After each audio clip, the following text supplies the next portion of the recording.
All right, hello everyone, and peace of Christ to all of you. I hope my voice is coming good and clear. Please let me know if you have any difficulty from your side, and please invite your friends. Uh, I just made a video actually, and I posted on Facebook. So if you are a subscriber to my Facebook, you can go and watch it there. And this is made for brother Samshi. Desperately, they are trying to defend how their God he pray. Um, I feel sorry for them, and the damage made by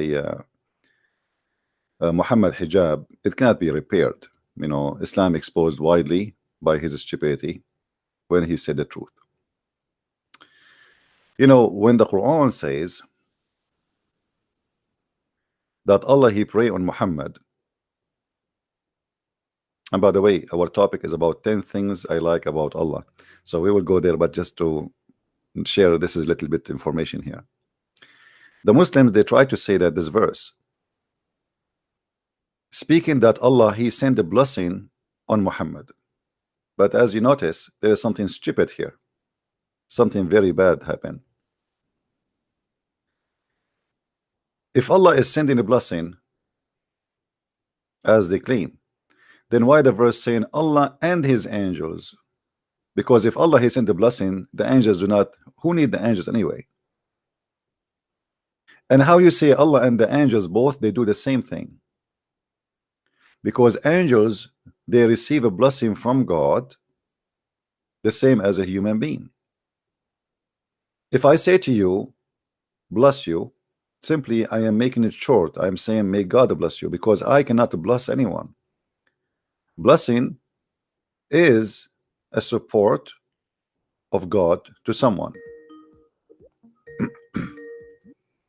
Hello? Okay, somebody tried to call me. Please, if you are a Christian now, don't call me unless you are an ex-Muslim.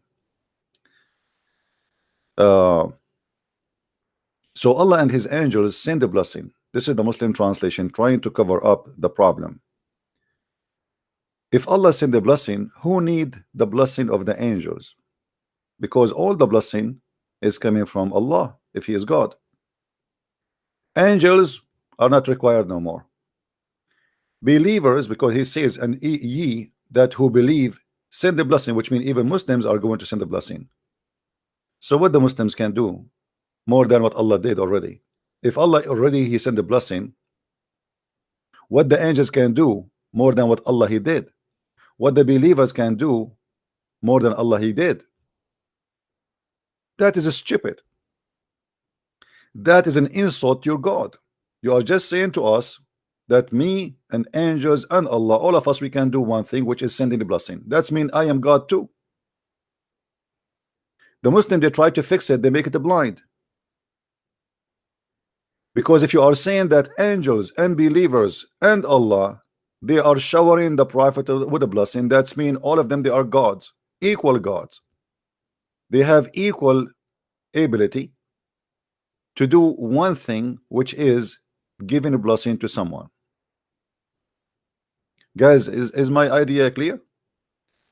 Is my idea clear? Now they're trying to fix it. Remember, the Muslims, they are trying to fix it, but they make it blind. They try to fix the eye of Allah, but they make it horrible. Because if Allah already he blessed somebody, it's like, let's to make it simple for you. We have a guy, he is in charge of the warehouse of heaven, and he said to me, you are going to heaven. Then we have the same guy saying to the angels, ask me to send him to heaven, but already you promised him to go to heaven. And then we have the warehouse guy saying that the believers should ask him to send Muhammad to heaven, but already you said to send to heaven. You know what I mean? If Allah already the blessing, what does the blessing mean? It's mean you are a wonderful person, and you have my support. That's it. And who is talking? Allah. Who is the highest authority in Islam? The Muslim, they claim it is Allah, which is false, by the way. It is Muhammad. So if Allah already he promised Muhammad blessing, who need the angel blessing? What the angels can do? The angels themselves, they receive a blessing from Allah. You know what I mean? And here it says, and who you believe send the blessing to. So even the Abdul, normal Abdul like Shamsi, he have now, Muhammad is dead. This is the proof that Islam is a pagan religion. Muhammad is dead, and yet they pray asking Allah for a blessing for Muhammad according to them. But that is impossible because the guy is dead. After death there is no blessing no more. And same time, if Allah blessed him already, what is the idea of asking for more blessing? Is it like about how many kilo? If there is so blessing, that's it, Allah blessed him. If there is 5 stars blessing and 4-star blessing, if Allah blessed you, you are blessed. So what is the point of saying that okay, angels send the blessing, believers send the blessing, and then at the top of that says and salute him with all respect? Now there is a guy, he is an Arabic teacher, he says the word here yusalli means salute. The idiot, he forgot, he claimed that he have a long hair, he looked like a homo. Here the word salute is exist here. So you are saying to Allah, he said Allah, he sent salute, and the angels send salute, and the believers send salute, and all of you salute him, salute him, salute him. They are living in a chaos because they cannot explain the stupidity of Muhammad when he said that Allah, he pray on him. Now if you change the word of blessing, which the Muslim, they fabricate the whole Quran. If we go all the Quran, whatever the word salah or yusalli or salawat appearing, you will find always the translation is coming always as prayer, always. Only when it's come to Allah, the Muslim, they switch it to make it blessing. If you go here as an example, huwa alladhi yusalli alaykum, huwa alladhi yusalli alaykum wa malaikatahu. Okay, hold on, let us show you here how the word yusalli getting Muhammad busted. Chapter 33 verse number 43. In this verse it says huwa here, go back to Allah. Alladhi yusalli alaykum, yusalli mean pray. The Muslim, they will exchange this to a blessing. Let us exchange. Let us go to the translation, the fast translation.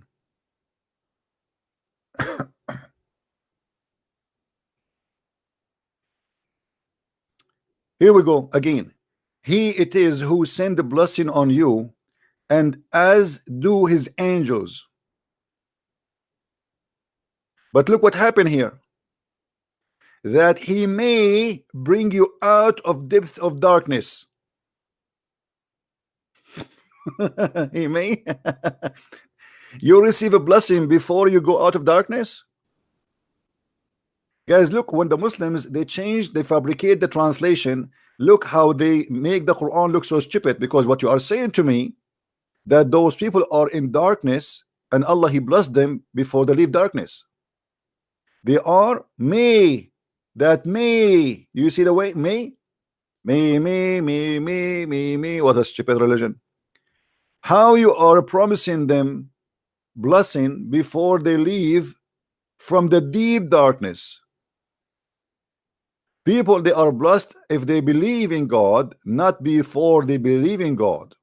And this is what all the Quran message is about, that Allah curse those who don't believe in him, that Allah will kill those who don't believe in him, that Allah will burn those who don't believe in him. And now you are saying to me that Allah blessing those who don't believe in him.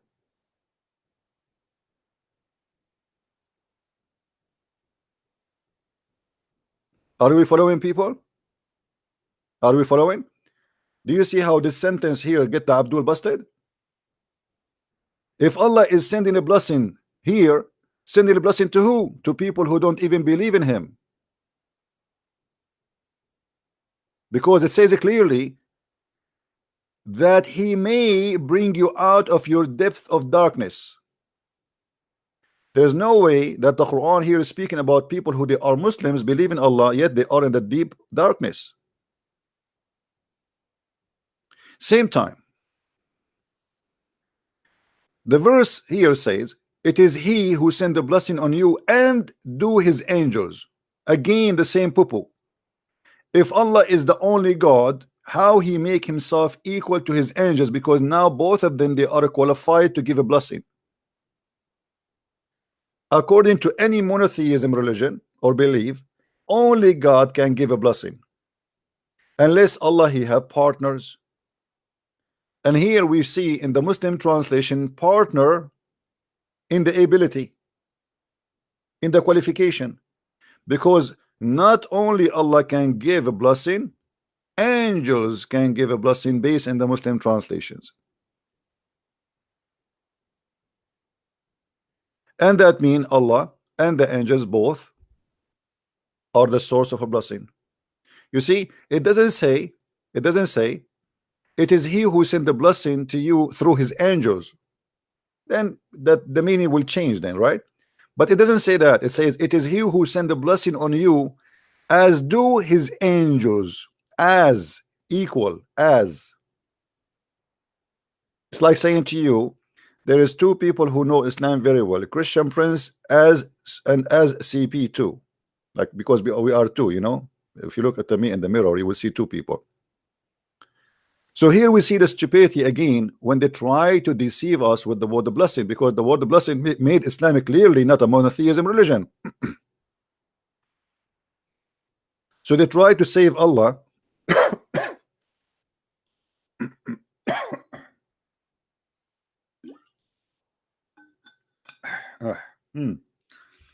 They try to save Allah from the poo-poo he did, or let us say Muhammad, sorry, Muhammad aka Allah, but they make it even more horrible, as you see. And here we have a problem, another problem in the verse. Do you see the word may? Guys, have you ever heard of a God saying may? Okay, if you send me a blessing, maybe you bring me out of deep. What maybe mean?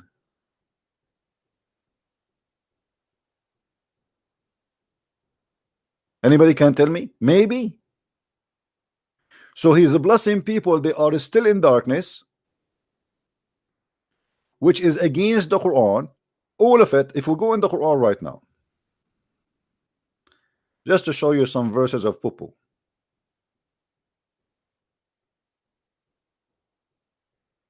You know, nobody can beat Muhammad with the poo-poo.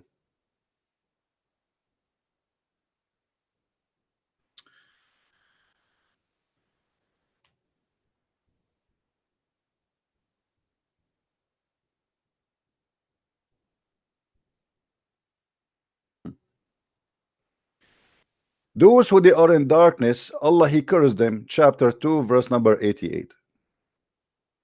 Those who they are in darkness, they are in, you know, they are cursed by Allah, chapter 2 verse number 89. The one in darkness, Allah he cursed them, chapter 2 verse 159. Those who they are in darkness, Allah he cursed them, chapter 2 161. Those who, you know, who they are in darkness, Allah he cursed them, chapter 3 verse 61. Those who they are in darkness, Allah he cursed them, chapter 3 verse number 87. Should we continue all those verses? All. Look, imagine. So if Allah he cursed always those who they are in darkness, how does verse here come to the conclusion that Allah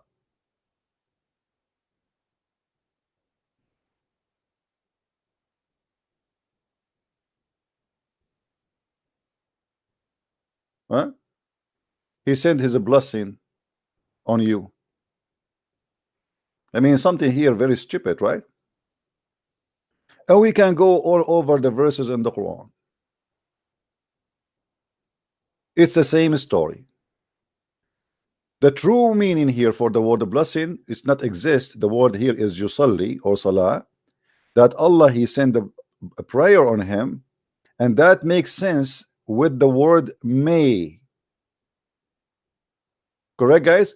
Because I pray to God, so may God answer me. All right, my prayer is not guaranteed to be answered, correct? This is why, that explains why the word may here is exist, because here the word is he pray. If the blessing received already, there's no need for may, for I'm blessed already. Do you understand me, people? If the word here is a blessing, if this is a correct translation, not a fabricated one, then there is no need for the may.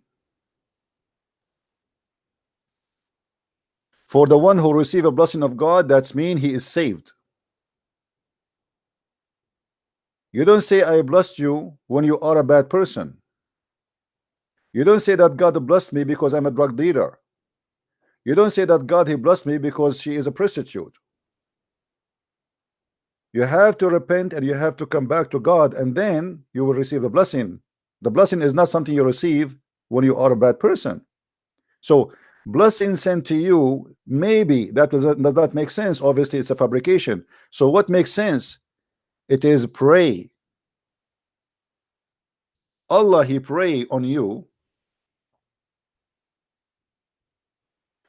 and that here expose Allah again, because here it is says when he pray it may work. He pray and the angels do so.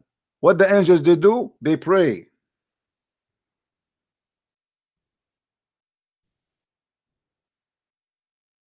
Are you following? And after the prayer, what we have? We have may, which means something is not guaranteed. When God he do pray, obviously this God is just a man like me, because simply the word pray attached to me. You see, if the Muslim they say the prayer of Allah is different from our prayer, then there's no need for me. For is God he says something, if the Quran says if Allah wants something to happen, he see B is going to be, correct? Okay, here we go. Allah he sent the blessing. What may is for? And who need the angels? What the angels here for? What is the job of the angels?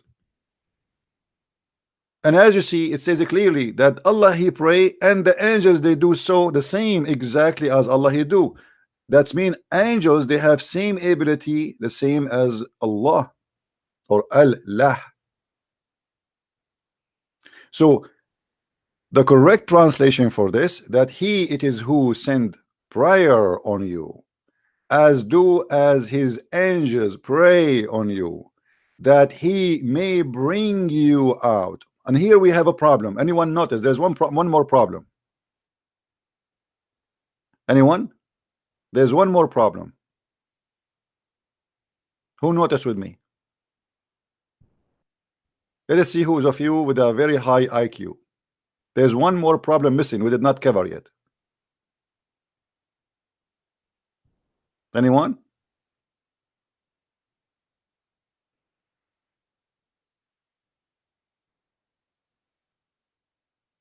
Who noticed? The he word. Thank you. What's your name? Shahararayr. He. Okay, read with me, guys. If the angels they will pray for you or even send a blessing, but at the end of the day it is he may. So what this angels for? I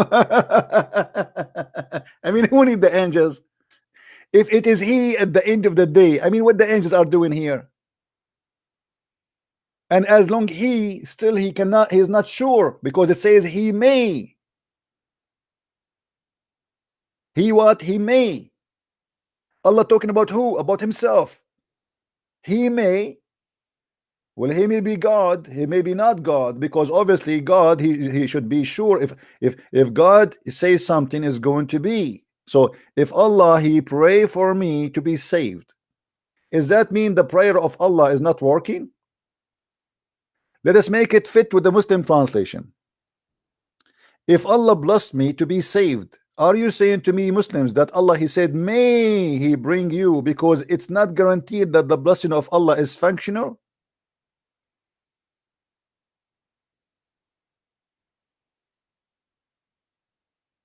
No, the he I'm talking about here is the he here.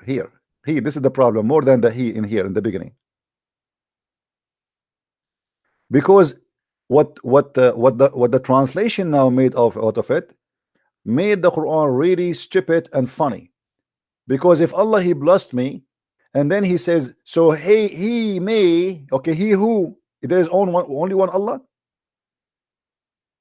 There's only one Allah? Or there's two Allah? The Muslim they will say there's only one Allah. That's wonderful. So if Allah he gave me blessing, so what do you mean he may bring you out of darkness? I'm blessed already. I'm blessed for what reason? For being a bad person? I'm blessed for being a kafir? I'm blessed for being a guy, his name is a Christian prince? For sure not. I'm blessed for being a believer. But here, as you see, those people, they are still in deep darkness.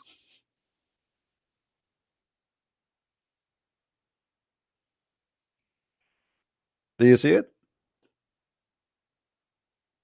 This is the stupidity of Islam. The Muslim, they try to solve the problem, they always make it blind. All right.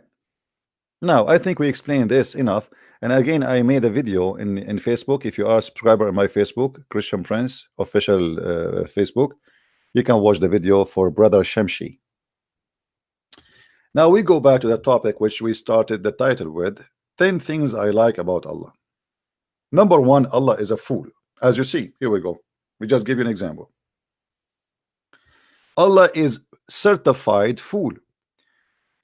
Brother Shamshi, he made a video trying to explain the verse about Allah praying on the Prophet, and he chose At-Tabarani, and he said, let me show you, we Muslims, we go by tafsir. We don't go by he said, she said. We go by tafsir. I will go to Imam At-Tabarani. And this is what I made the video about just 5 minutes before I start the broadcast. I went to At-Tabarani, and guess what I found in At-Tabarani? And now Shamshi, he cannot say to us he don't accept At-Tabarani, because as long as At-Tabarani, and he said in the video, At-Tabarani existed 360 years after the Prophet, and he know Arabic very, very well. Okay, I agree. He agree. You know, I agree. He know Arabic very well. I have to agree. Look what At-Tabarani explaining chapter 86, verse number 6, and you will see that Brother Shamshi, he will bite his I don't want to say what his prophet said. Anyone remember what the prophet said? If somebody is proud about his family, tell him to go and bite the penis of your father. I'm not saying that. The prophet said that, so don't say I'm being rude. This is the quality of Muhammad. So now Brother Shamshi, he need to explain to us, as long he like At-Tabarani, and he considered the Tabarani is his guidance of explanation, because when you go and read At-Tabarani for us to prove a point, it's mean you agree with him, and there's no question about your agreement. So I went to At-Tabarani to see what he say about the chapter 86, verse number 6 and 7, which is very funny, stupid chapter in the Quran. If At-Tabarani is the one you favor and you think he is the best for you to explain the Quran, well, we have a problem. This is what At-Tabarani said, explaining that Allah, he says, فَلْيَنْظُرُ الْإِنسَانَ مِمَّا خُلِقَ مِنْ مَاءٍ دَافِقٍ يَخْرُجُ مِنْ بَيْنِ الصَّلْبِ وَالتَّرَائِبِ. He says, ماء دافق, a gushing fluid, which is a supposedly sexual fluid, which is gushing and loaded and spread inside the woman womb. Inside the woman womb, the gushing fluid go in the womb of the woman. And then he says, and it come from between as-sulb wa tara'ib. And he explained what as-sulb mean, what tara'ib mean. Look what he said. It's meant the water of the man and the water of the women. So the human being, you know, there's two water in Islam, water of the man and water of the woman. because the baby is created from both, which means the water of the man and the water of the women. That's wonderful. فَمَاءُ الرَّجُلْ مِنْ صُلْبِهِ, and the water of the man is coming from the backbone. And the water of the women is coming from her ribs. You told me you like At-Tabarani, right? Okay, here we go. Enjoy At-Tabarani. And now he said it's coming from Tara'ib. And now At-Tabarani is explaining to Brother Shamshi what At-Tara'ib mean. He says, At-Tara'ib جمع التربية وهو موضع القلادة من الصدر وهو 4 أضلاع من يمنة الصدر و4 أضلاع من يسرة الصدر. وسئل أكرم عن الترائب فقال هذه ووضع يده على صدره بين ثدييه. Let us translate. At-Tara'ib. What At-Tara'ib? Because this is where the sperm of the woman is coming from. He said it is a plural name of At-Tarbiyah, and it is the location of the necklace of the women. Hold on. I need to explain here what exactly this is mean. Give me a second, just to show. Forget about Allah praying now. I mean, we have a bigger poo-poo, because if Allah is God, should not say such a stupid thing. Correct? Forget about Allah, he pray or he don't pray. Forget about this. based on what this guy he said.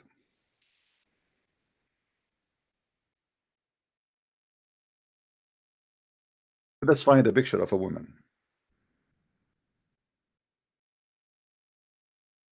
We need a woman showing her not too much, you know.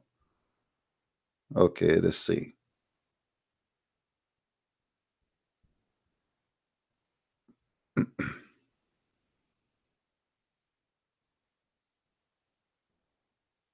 I'm looking for a picture so we can put in the screen to show you what Allah he meant exactly based on the interpretation of the scholars of Islam. So the Muslim will not say we are making things up and this is our, you know, false interpretation. And as you see, Brother Shamshi, he is the one who chose At-Tabarani. I mean, that's it. We are done. We solved the problem. At-Tabarani, At-Tabarani. Who knows better? At-Tabarani. Who chose At-Tabarani? Brother Shamshi. I'm trying to find a picture where a woman, she is wearing a necklace. Hold on.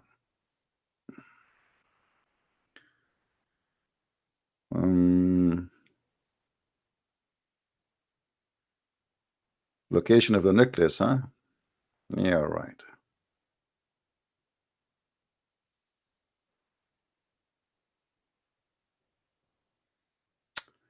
What's wrong with this website? Everybody in the bikini. This is a free website, give you free pictures, but we want somebody dressed up. These days, nobody like to dress up, right? Yeah, it's hot. I have -4 outside. All right, let's see.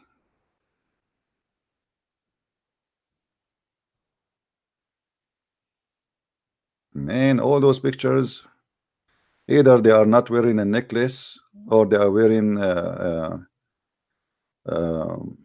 covered up to the top, or they are wearing almost nothing. There's no so-so. We need to find one.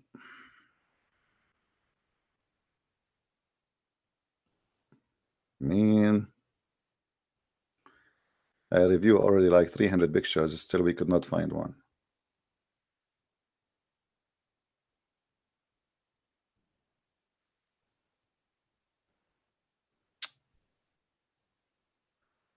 What happened? Girls these days, they are not wearing necklace no more. Not even a single picture I went through, they are wearing necklace. Because I want to show you exactly, you know, because he said that it's a location of the necklace, and I will show you exactly what does that mean. You know what it okay, but you know, but I want to show you the exact location. But anyway, let us see. As long we could not find, we let's choose any picture of a woman, not a specific. All right.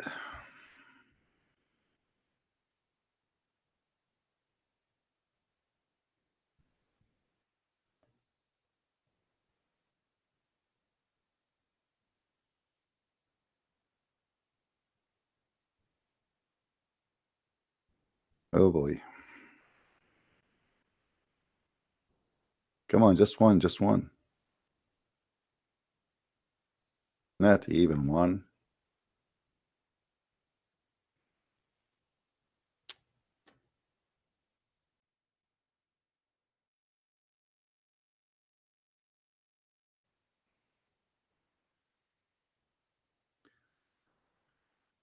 All right, let us choose this one. What we can do, guys.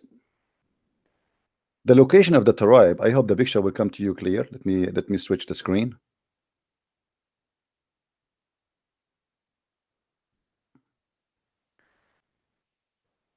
You see, when you as a male, and you know, male and female, they are very close in the shape, right? But there is something unique about the female. Is the location here is different from the male. Uh, let us say there's a little bit of different. So what the Quran is saying, that the sperm is coming from here. The location of the necklace is going to be in this area where the two ribs meet, in this area here, where the neck meet if you put your finger here between your two chest bones, there is a place here you can put your finger through. This is exactly where the sperm of the women is coming from. It is the location where the two ribs met from the top.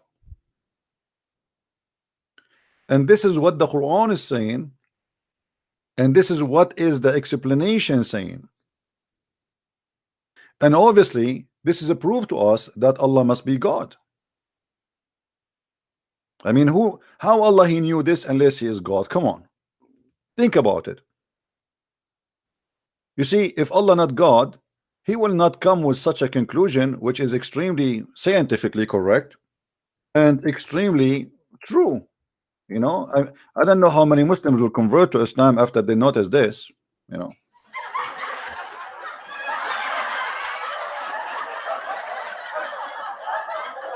So now brother Shamshi and the brother Muhammad Hijab and the brother Shadir Rabir and the brother Zakir Naik, for sure they are confirming to us, okay, Allah he don't pray, no problem, forget about Allah don't pray. You got yourself busted already in that field, and it's very hard to fix what is done.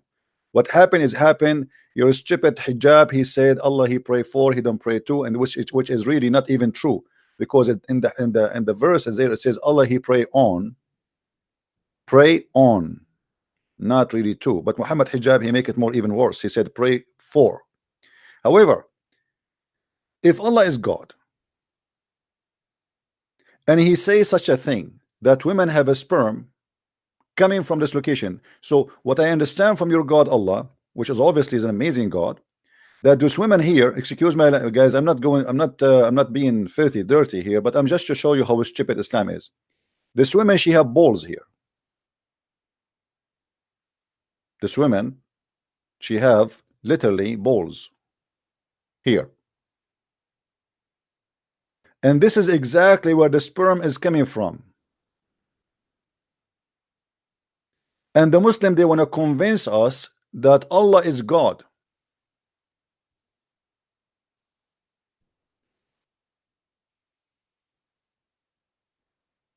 Do I need to debate about anything else? This is Allah. Allah saying to us where the sperm of the women is coming from.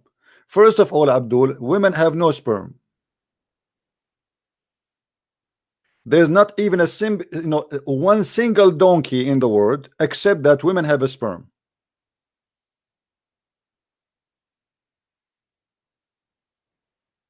Muhammad, the Prophet of Islam, because he is scientifically correct, and he have a lot of knowledge in sperm and business of a sperm. He have a clinic for a sperm. Women, they used to come to him and says, there's a woman, she came to the Prophet. Let us call Zakir Naik and ask him about that. Brother, there is a woman, she came to the Prophet and asked him that she saw a wet dream and she was touching herself, and she asked him about what she should do. Can you explain to us, brother, that? Brother Sitter, this story here explain to us how expert our Prophet. Other example, a woman, she saw a dream, or let us say it wasn't really a dream, she was between sleeping and awake, and she saw somebody, he is totally naked, and he came to her and he started doing like brung brung. You know what I'm talking about, brother. We have sister here, we cannot explain more, but you know what exactly I'm talking about, brother. And then she got orgasm, and then she looked at her panty and she know the orgasm, and now she went to the Prophet and she asked him for consultation. And as you know, the Prophet is very, very, very, very expert. He has 13 wives. So you can imagine how many orgasms he see every day. To the Prophet, he said to her, if you do have orgasm like this, and if you see it, if you touch it, and it is yellow, you have to wash it. Thank you very much. Me.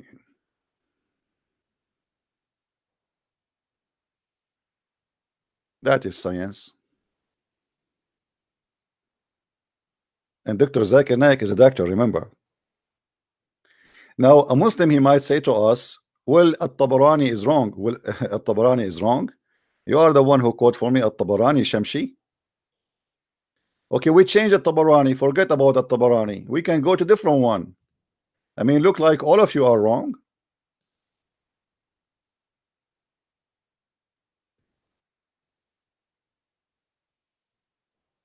brother and sister. Brother and sister.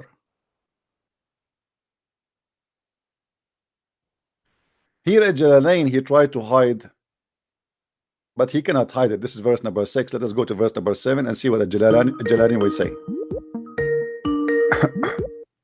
Hello? Hello. Yes? I take you in the chat. Sorry? I text you in the chat. Okay, how I can help you, my friend? There is our brother from Egypt. Yeah. He want to convert to Islam, to live Islam. Okay, my friend, he can call me. Just give him my debate TV account in Skype. He can call me, not you. If you want, if he is serious, he can call me. I will be happy to talk to him. Okay. All right, my friend. Thank you. No, guys, don't call me for those things. If somebody want to leave Islam, so what? I have hundreds of people leaving Islam every day. You want to call me? Call me. It's not a big deal. I mean, so what? Leave Islam? Are you going to a party? No. This is his salvation. You want to call me, feel free. You don't want to call me, it's up to you. Read with me carefully. Issuing from between the loins of the man and the breast of the women. So this is a Jalalain. He agreed that Allah, he is very scientifically accurate, and he is speaking about the sperm of the man coming from the backbone of the man, and the sperm of the women coming from the backbone of the from the ribs of the women. How that can be? All right. Any Muslim?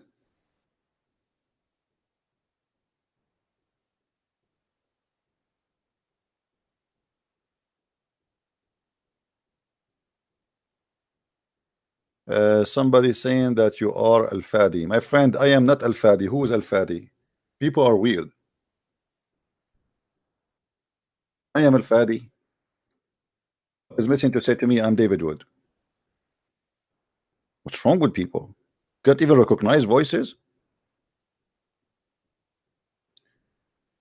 Listen carefully.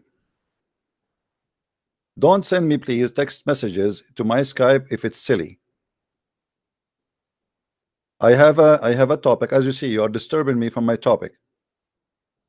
Text me only if it is really necessarily, and call me only if you have something to do with the topic, and only when I say Christians they can call. First of all, I say Muslims call. Unless you are an ex-Muslim, you can call me anytime. Or you are a person who decide to leave Islam. All right? All right.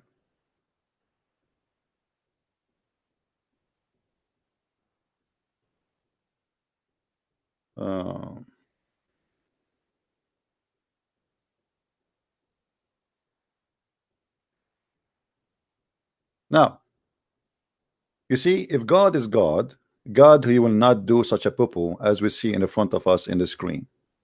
Now we can change all the interpretation of the Muslims. You will see all of them, they agree in one thing, that Allah here is speaking about that there is a sperm coming, gushing fluid, coming from the backbone of the man and from the ribs of the women. And as we said, we showed you that this is the location of the necklace of the women. This is alone is enough to prove to us that Allah cannot be God. All right. That guy from Egypt is blocked by me, so you not need me anyway. If you want to leave Islam, he leave Islam. Who care? Guys, don't fall into the trap of the Muslims. If somebody want to leave Islam, do he need me? You do not need me. Okay, leave Islam. You see, we don't do what the Muslims do. We don't have a show here. Oh, brother, he will leave Islam. Allahu Akbar. A brother, he left Islam in the Christian prince's life. I don't care. If you leave Islam, leave Islam. So just say in the text, say Muhammad is an evil, he's a devil, and I accept Jesus the Messiah as my savior, and then go and read the Bible and practice and ask any minister to baptize you, and that's it. You do not need a Christian prince. I did my part. All right. So stop asking me about unblocking somebody. Let him go. Hello. Hello? Yes. Go ahead. Christian Prince? Yes, this is me, my friend. Go ahead. Okay. I'm Sai Manuel. I'm calling from China, All right. and I am a Christian, actually, but I am a follower of your show. I like your show. I have been wondering how I could actually get in contact because I'm new in the field of Christianity. So maybe I would, by following on Skype or Instagram, I could get some posts or get more information from you. All right, my friend. Just follow our live broadcast, and feel free to ask me questions if you have any. There's nothing, I mean, contacted me is not really important unless you want to have a question. If you have a question, let me know. I will be happy to help you. But just be in YouTube, watch. We show the reference, we show everything, and listen to how we answer Muslims, we answer even non-Muslims, and you will learn. All right. Okay. Okay, my Okay. friend. Thank you very much. And there's a brother you can if you want to learn from the Bible, because my topic here is about Islam, but if you want to learn the Bible, you can go to brother Sam Shamoun. He have a show in YouTube. You can join his class. He teach the Bible, and there's many other Christians actually. You can join them, and they will be happy to answer your questions. But feel free to call me anytime if you have a question. All right, and I'm happy to hear that's. I was in China before, and I hope soon I will go, again to China to do some teaching there. Okay. Thank you very much. Take care, my friend. Bye bye. Bye. All right, we go back to our topic.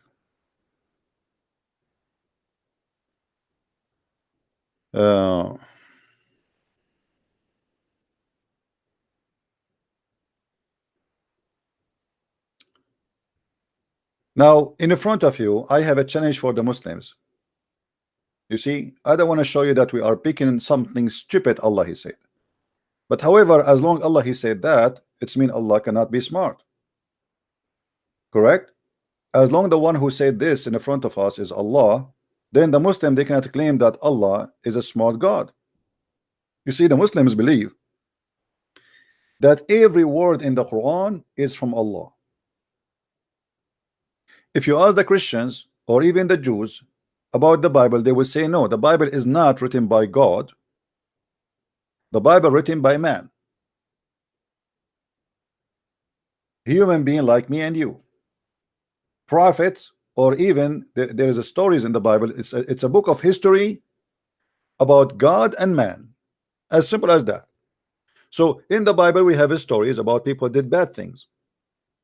In the Bible we have stories about people reporting normal things, like this person, he have horses, he have etc.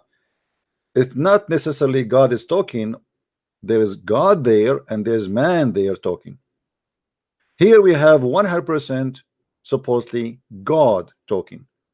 So a Muslim, he cannot say this was a mistake of Muhammad. Same time, they cannot even use that mistake, because the Muslim believe that everything Muhammad he say, it is an inspiration from God. If we go in the Quran, we will find the following. Muhammad he claimed, you see, Muhammad he fabricate verses in the Quran claiming that everything he say is an inspiration from God. It is not inspiration actually. It is just it's revelation. It's more than inspiration.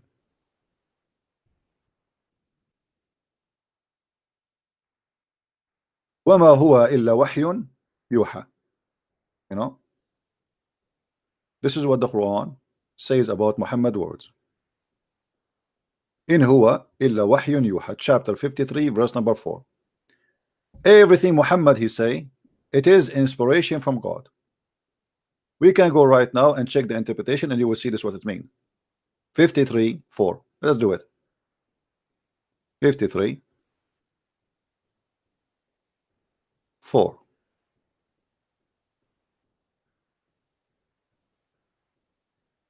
Do you see it?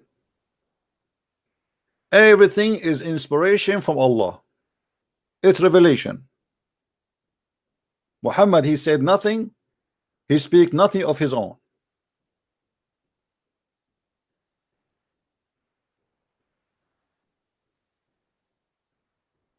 So the Muslim, he cannot say to us that this was a mistake made by someone. This is coming from directly from Allah. All right. Now, I have a challenge to the Muslim Abduls who they are watching us. Who is the Muslim want to show me something smart Allah He said? Look at this challenge. I challenge the Muslim Abdul to show me one smart thing Allah He said. Just one. Just one. Who want to show me a smart thing? You see, I'm not going to show you only stupid things Allah He said. I want to see the smart things. Maybe Allah He said something smart. Because I am trying to prove to you that Allah is 100% fool, not 90%. And this is why I am challenging the Muslims to call me and to show me one smart thing Allah He said. Guys, is that a fair challenge? Is that a fair challenge? I believe that Allah is 100% fool. I want a Muslim to call me and to show me that I am wrong. Allah at least He have 10% intelligence. Or if He can show me 100% smart, that's impossible, because already we showed you how Allah say that women have a sperm coming from their ribs, and this is why I'm still single. You know, I'm afraid that one day I will go to the house, like, you know, I bring my bride with me and she take off her clothes, and then when she is naked, instead of seeing that she have a breast, I find that she have a breast testicles. I don't want to get that. I mean, that's just really scary, disgusting. What I will do then? Send her back home? Divorce her?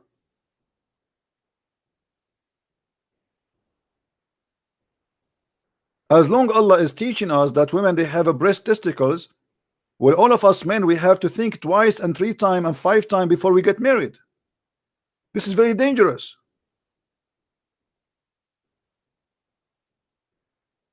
By the way, now we know where is the weakness of the women.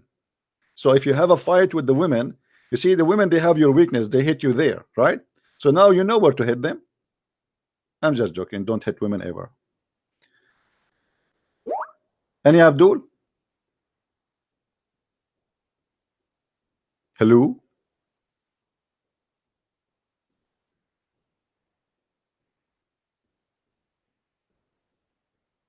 You see, this is what is good about what we do here in the internet. As you see, people from China, people from Indonesia, from Korea, from Thailand, from everywhere, they are listening. That's wonderful, right? And people are learning the stupidity of Muhammad and the stupidity of the false Quran. Yet the Muslims, they claim that the Quran is a book of science. Hello? Hello? Okay, why they call me if they want to talk? I don't know. Mystery. Don't call me, please, unless you want to talk.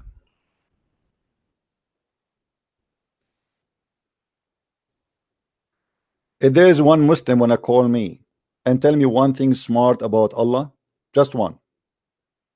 You see, if I go right now and search in the Prophet Google, peace upon him, we will find tons of Muslim websites speaking about scientific miracles in the Quran. Let us search for some. Quran miracle.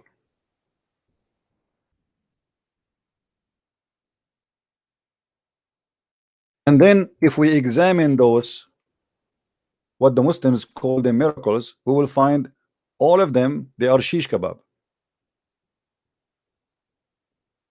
Look how many, look. If all of this in the Quran, all of this, the speed of light, the vision, the volcano, the pharaoh, the mummy, the sinkhole, extreme explosion, spider web, mountains, age of universe, human embryo, internal wave, milk, brain functions, brain functions. Hold on. Hold on. That's something. That's something. The Muslim, Allah, He found how the brain function. Oh, I'm really interested, guys. Do you want me to check this one? Let us vote. Who want me to check at the brain function one? I am a person who like the brain, because here we see the intelligence of Abdul. What do you think? Should we go to the brain function, or we choose something else? Should let it go, or we go to the brain function? Tell me, guys. Tell me, please. What do you want? Which one you want? Wherever you want, I will go. Brain function. All right. I told you 1,000 times that we are Arab, we are stubborn. If you say to us yes, we say no. Come on, don't you learn? We are Arab. We don't go by democracy. Okay, most of you now, you say the brain function. Me as an Arab, I cannot accept. Brother Tatar. Now you force me to do the opposite, brother. I cannot take the brain function. Okay, I'm just just kidding with you. Okay, go ahead. Brain function. And look at the art, man. Brain functions. The frontal part of the brain handle lies. If. Are you sure? Hold on. Somebody make me some tea. This is really messed up. I'm really, man. By the way, guys, I notice each time I lie, because I am a Christian prince and the Muslim, they keep saying to me, you're a liar. So obviously I lie a lot. So each time I lie, brother, I feel like the front of my head is acting differently. This is in the Quran. In the Quran, the frontal part of the brain handle lies. Let us see that. For centuries, it was thought that the frontal part of a human brain handle vision simply because it's near the eyes. Today we know that this is false. This part that's handle vision turned out to be the rear of the brain. See the image. In the front part of the brain is called peripheral vortex, excuse my English, guys, and responsible for connecting lies. Look at this. Pathological liars have more the white matter. Okay. Now we know what is inside the head of Muhammad. Okay, continue. Liars show relatively widespread increase of the white matter, 23 to 36%. Okay, now let's go. Let us cut the crap. Let us go to the verse. And here the verse, chapter 96, verse number 16. A lying sinful forehead. Unbelievable.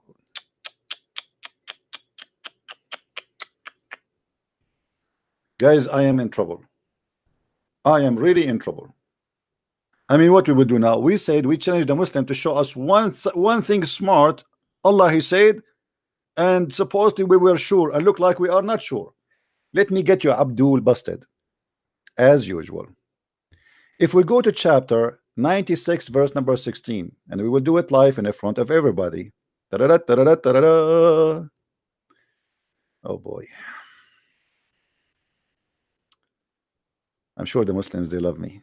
Do you love me? Do you?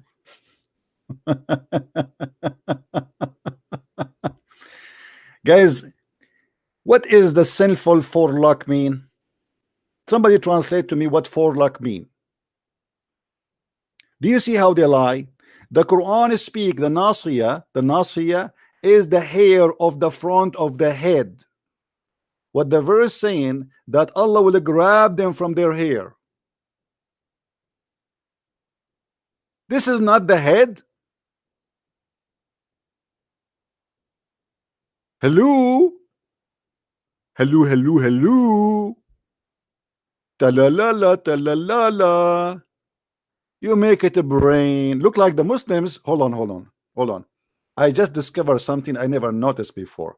That the Muslims look like they are different from the rest. They have their brain in their hair.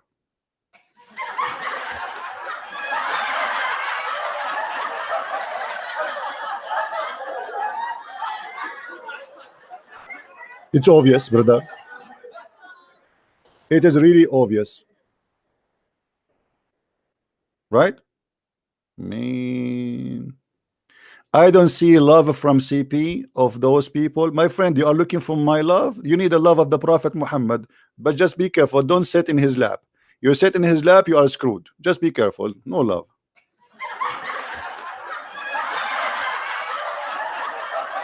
Muhammad Gita, he's saying, I don't see love. What love? You are upset because we are getting you busted about your lies. How you make the hair on the front of the head, you make it the head, and you make it about the white substance inside the brain and discovery of why Muslims, you have no dignity. Why you lie? Why you fabricate miracles and science which is not there?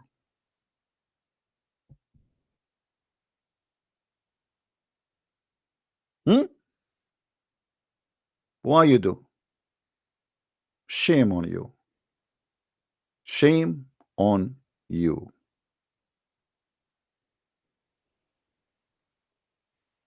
He's a liar, by the way. This guy is a liar. You see, he told you he wanna, you know, whatever he told you. See, here we go. The Quran is speaking about them, Muslims. So what the Quran is saying, that Allah will grab you from the front of your head, which is the hair. He is not talking about the head itself. The Muslim, they make it a miracle and they make it science, and they start quoting for us from scientific books, and they try to make it about the Quran. Okay, this miracle get busted. Which one next, guys? Which one you want? Which one? Choose from me. Look how many. Look how many. I want a Muslim to choose from me one. Which one? Which one? Look. Mean all of this in the Quran. Even the hamburger. Even the hamburger is there. Unbelievable. Look at this boy. Look at this boy. Breastfeeding. Oh, don't talk about breastfeeding. Please don't talk about breastfeeding. I mean, this is alone is something. The only one who taught breastfeeding for adult in the whole universe, his name is Muhammad, peace upon him.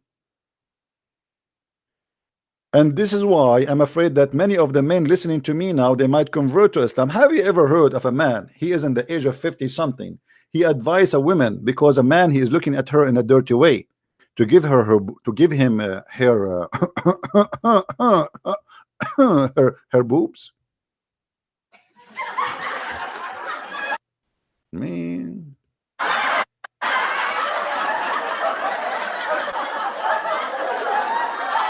So Muslims, you respect Christianity, look like you are not a good Muslim, because Allah, he says the Christians are kuffar and they will go to hell. Yeah, you want to play victim. So now, who is the Muslim when I call me and he will choose from me any of those fabricated miracles to talk about? Open it challenge. Who is the Muslim when I choose for us one of those he claimed to be miracles? Which one? Anyone? Any Muslim?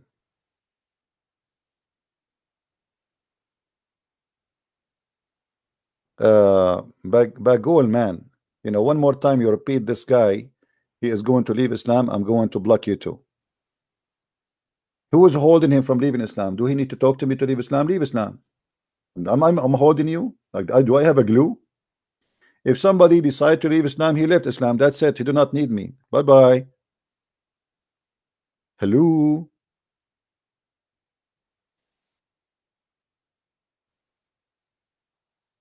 Anyone?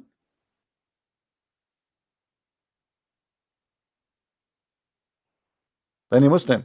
Who is the Muslim? Want to show me which one of those miracles are true? I accuse them that they have fabricated 100% false miracles, and nothing there is true. Even hydrogen in the Quran. Look. In the Quran, hydrogen. I mean, what I can say. Allah have hands. What I can say. Do you remember this guy, the Asian sheikh, who was explaining Allah have hands? Allah, he say have hands. What I can say. Okay, Allah speak about hydrogen. What I can say.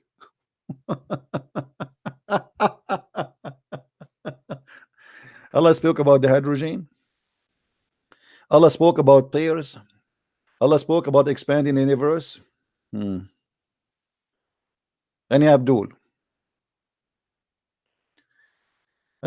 my friend. Who is Abdul wanna call me? Come on.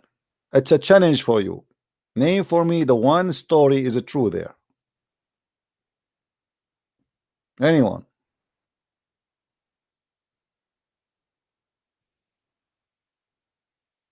Mayday. Anyone? Explain the hamburger. Okay, you see, even this one is really funny because simply what they are saying to you that Islam decide that people should fast, but as we know that fasting something exists long before Islam. So what Muslims can claim about it?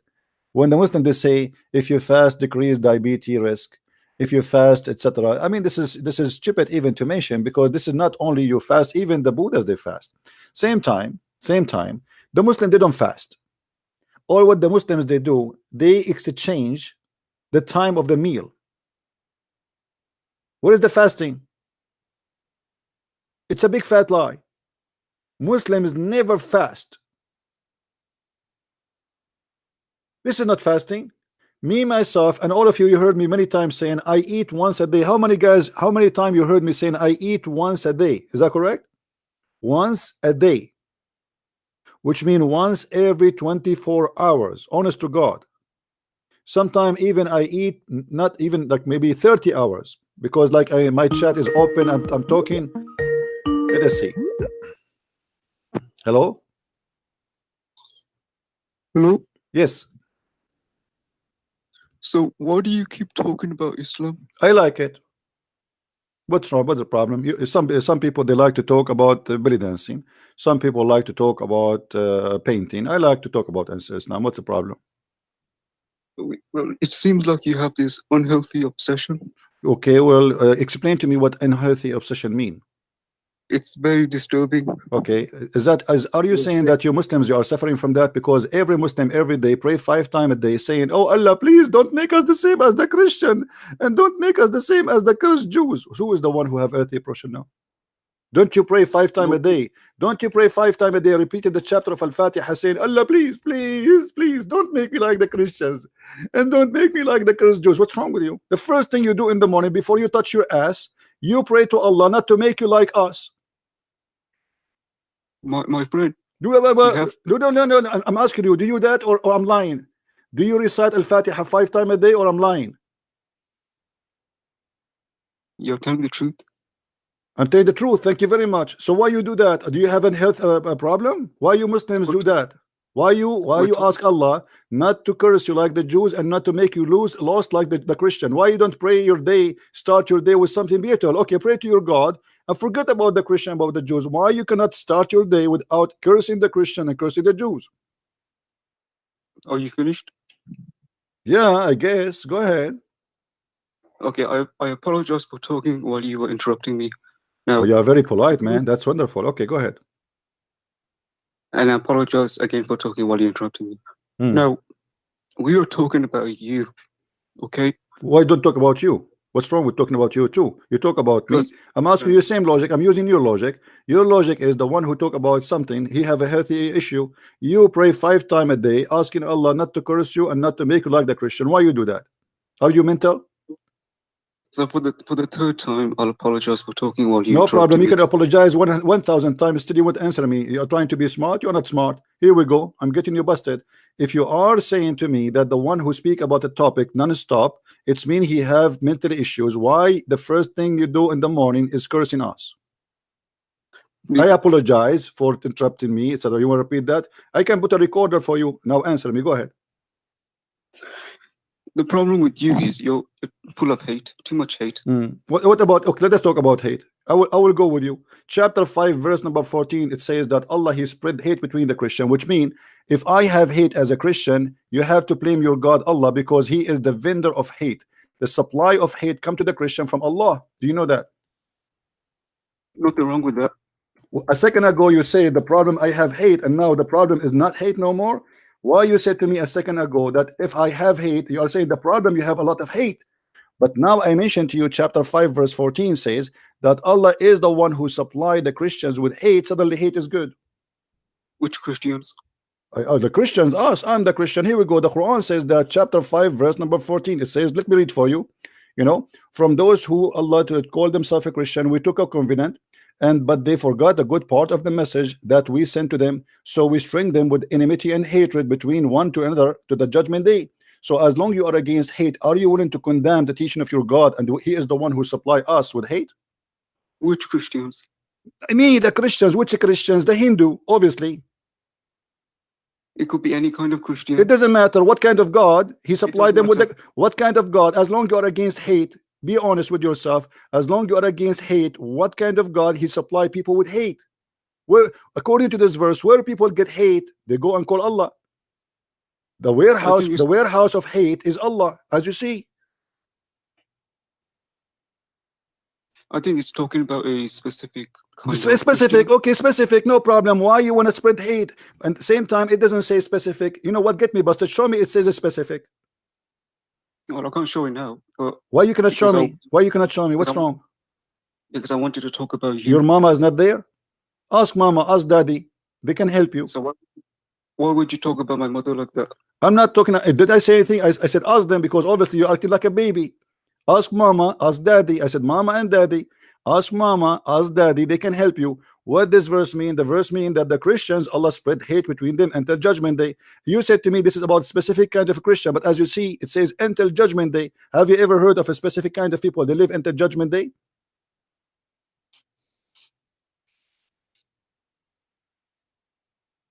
Do you want to call a friend? Listen, I'm listening. Go ahead. By the way, I notice you are dangerous. How? I don't know, like you are very deep. You're very scared of me, that's why. I'm terrified. Yes, I will end your career tonight. And now, how you respond to what I said to you? I'm waiting.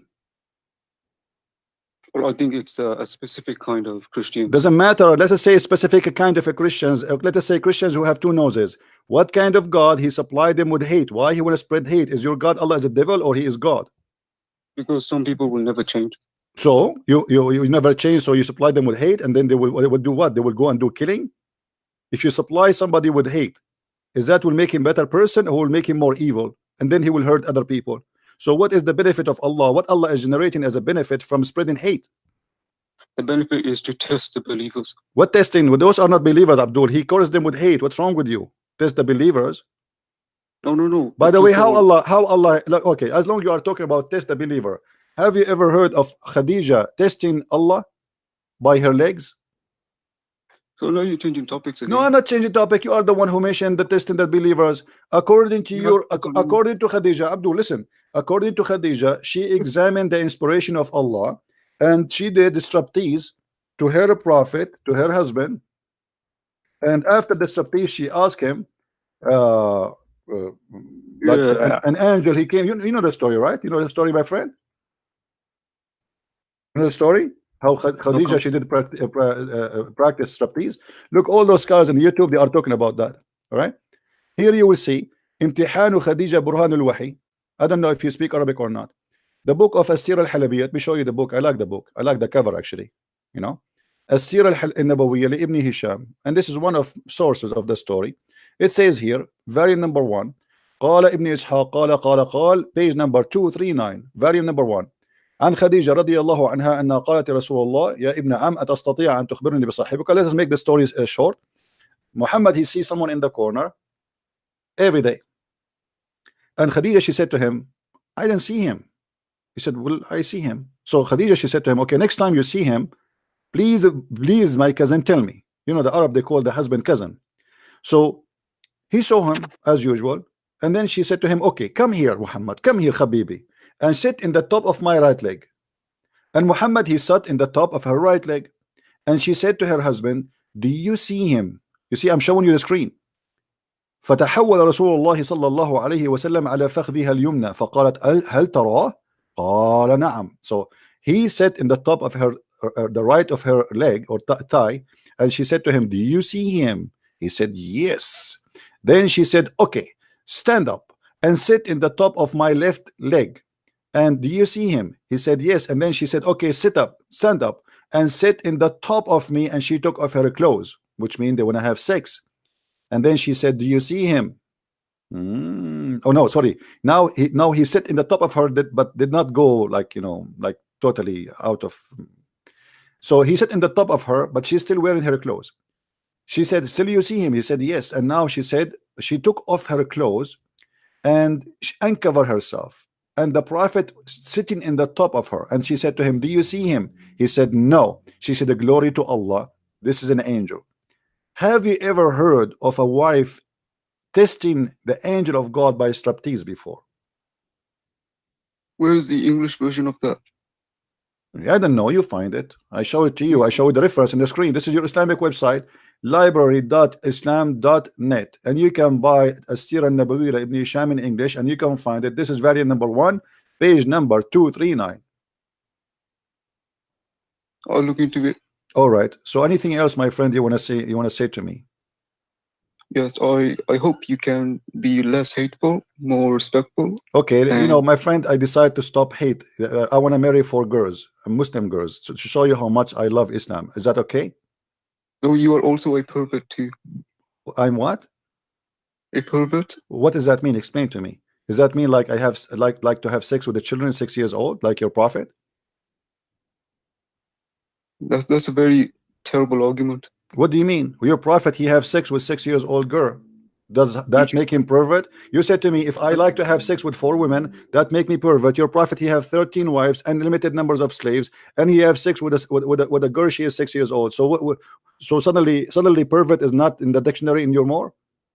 I just said to you, I want to marry 4 girls, Muslim girls. You said to me, I am pervert, right? Okay, so the one who marry 4 girls, he's pervert. Your prophet, he have 13. One of them is a child. What do you say? Oh, what I meant was the way you talk about these things. What do you mean we talk? Okay, let us talk about things. How we should talk about. Let me ask you. If somebody said, go and bite the penis of your father, do you think he's a pervert? You are jealous of Muhammad. I'm very jealous for sure. Absolutely, I'm jealous. Look at this. I mean, the guy, he have a lot of women. I mean, that's we cannot debate about that. But still, answer me. If Muhammad, he said to a man, go and bite the penis of your father, does that make him pervert for you or no? Muhammad has billions of followers. You are nothing. You are irrelevant. And billions of stupid. They are leaving Islam, my friend. Here we go. We are explaining Islam to them, and they are leaving, as you see. You are irrelevant. Do you know how many people how many Muslims they buy my books every day? You will not believe it, man. Shabir Ali himself, Shabir Ali, Zakir Naik are reading my book, brother. So where's the evidence of that? With the evidence, okay, ask Shabir Ali, ask Shabir Ali. Ask him. I challenge you to ask him. Actually, I show his purchase before. Shabir Ali, he did. Ask him. I challenge him to say he did not. Ask him. How can I ask you see, I'm speaking in public. Correct, guys? I'm speaking in public. Shabir Ali will hear me. Shabir Ali will go and make a video, says Christian Prince, he said, I did buy his book, and this is a lie. Let him do it. You will see he will never dare to do so. Well, maybe he doesn't take you seriously. So he buy my books? He don't take me seriously, and he buy my books. Abdul, now, I will give you a chance to prove Islam to be something very good. Can you show me one thing for you as a Muslim? I don't want to talk about bad stuff. Can you show me one good thing about Islam? Just one, anything. Can you? The way it defines righteousness. Righteousness, like what? Like giving to charity, respecting parents. Charity, I like that. You see, I was talking to you for how long now? Half hour? I did not ask you to pay me money. Do you know that your prophet, he refused to talk to a blind man because he is poor, and he insists that if you want to meet with the prophet, you have to pay him first? Is that true? People do that today? No. People do that today. Muhammad is dead, Abdul. He's dead. You cannot pay him. I'm saying, do you know that your prophet refused to talk to a blind man because he is poor? And this is in the chapter of Abasa. And Muhammad, he said that Allah told him that before you meet with the prophet in the private consultation, you have to pay him money. Yes or no? Or I'm lying? Nothing wrong with that. What's wrong with that? Well, where is the righteous here? Righteous is a person who do, even the Quran says, follow those who asked you for no wages. Speaking about the disciple of Jesus. How you ask for wages if the Quran saying, don't follow those who ask you for wages? If we go in the Quran, we will find the following. Chapter 36, verse number 21. It says, اتبعوا من لا يسألكم أجرا وهم مهتدون. This is about the disciple of Jesus. This is about Paul and Peter and Simon Peter and John. And this is the translation. Here we go. So how Muhammad says that Allah says that the disciple of Jesus says that Allah told them to say that obey those who ask no wages from you. as a return of kindness. Yet Muhammad, he said to them in different verse, well, if you want to meet with the Prophet, you have to pay him. Not only that, Muhammad, he claimed that he can pray in your behalf. You know, you pay him. Let me show you, my friend. Here you go. What was the payment for? The payment because he pray in your behalf. I mean, this is wonderful. All right. Yeah, It could be for anything. It could be for anything. Okay, sure. This is what it says in the verse, brother. This is what it says in the verse. The verse says that what I can do. I mean, come on, listen. Anything. Abdul, listen. The verse says that, so we cannot. Are you making fun of Allah, my friend? Are you making? You are making. Okay, so the verse says that. How you know that doesn't say that? Here we go. Chapter 9, verse 103. It says, "Take from their money alms, so you can like sanctify them, purify them, and pray in their behalf. Give me, okay, my brother. Give me, brother, $5. I will pray in your behalf." What kind of a prophet? If you pay him, he pray in your behalf. What does that mean? He's like he's a contractor for prayer. Read with me. You keep going. Abdul, you keep going from one topic Abdul, to yes, another. I'm going from one topic to topic. I'm going with you. You are the one who said to me, aren't you the one who said to me charity in Islam? Aren't you the one who mentioned that? Let us see where the charity goes. Of their goods take alms, that thou mightst purify, sanctify them, and pray on their behalf. So if you pay Muhammad is like a Pepsi Cola machine. He have a hole. I'm not going to say where. I'm very polite. You put the coins there, Muhammad, you start saying, Alhamdulillah, Rabbil Alameen, Al-Rahmanul Rahim. I like to eat teen, Arabin, fight for Palestine against the Jews, in Takbir. Okay, now, by doing that, by paying him, he pray in your behalf and he sanctify you. Since when somebody pray in the behalf of somebody because he paid him? Explain to me. Is this another verse? Yes, this is another verse. What happened to your voice? Are you okay? Are you under the table now? Go, Abdul. Go, Abdul. Let the man of the house call me. Okay, let your mom call me. I want the man of the house to call. Oh, we have a Muslim is calling us, trying to call us. Hold on.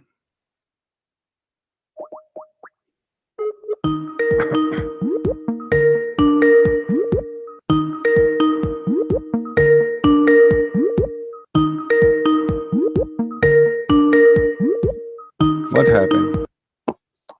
Hello? Hello, Christian Prince. How are you? Hey, Yusuf, how are you?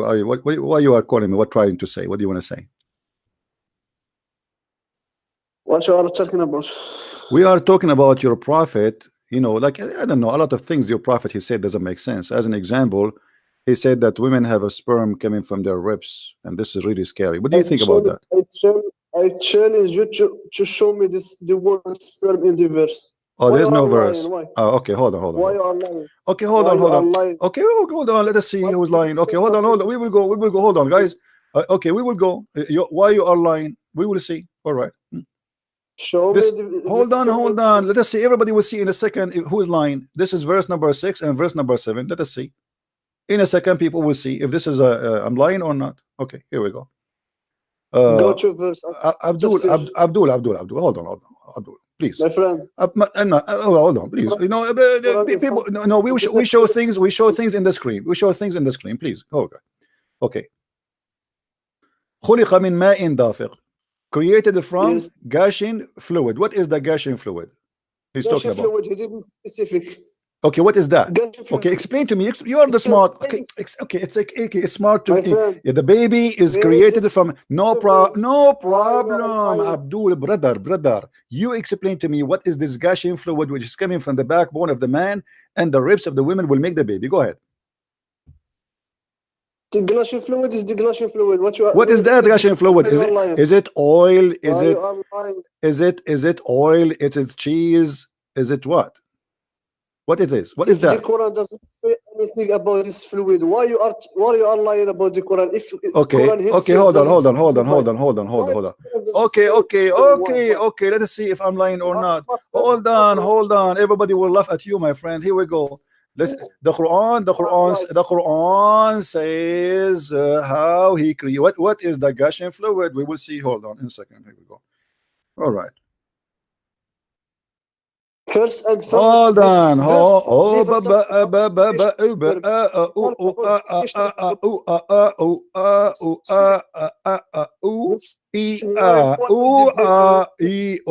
Okay, listen. How Allah describe, which verse in the Quran describe how Allah He made the baby? Tell me. Do you know? I will go to that verse you choose for me. Which one? This verse that you are talking about, no. He talk about the creation of man and not the creation of the sperm. This is what you are confusing. I'm not talking about the creation of the sperm, my friend. It's talking about the creation of the man, correct? But he's telling us, okay, but he's telling us where the sperm is coming from. Let's see. What if we go to Ibn Kathir? Is Ibn Kathir is okay for you? Is Ibn Kathir is a scholar for you, or he's a potato? Is Ibn Kathir is a scholar for you? Is Ibn Kathir? We are not changing subject. Is Ibn Kathir is good enough for you to go and ask him or no?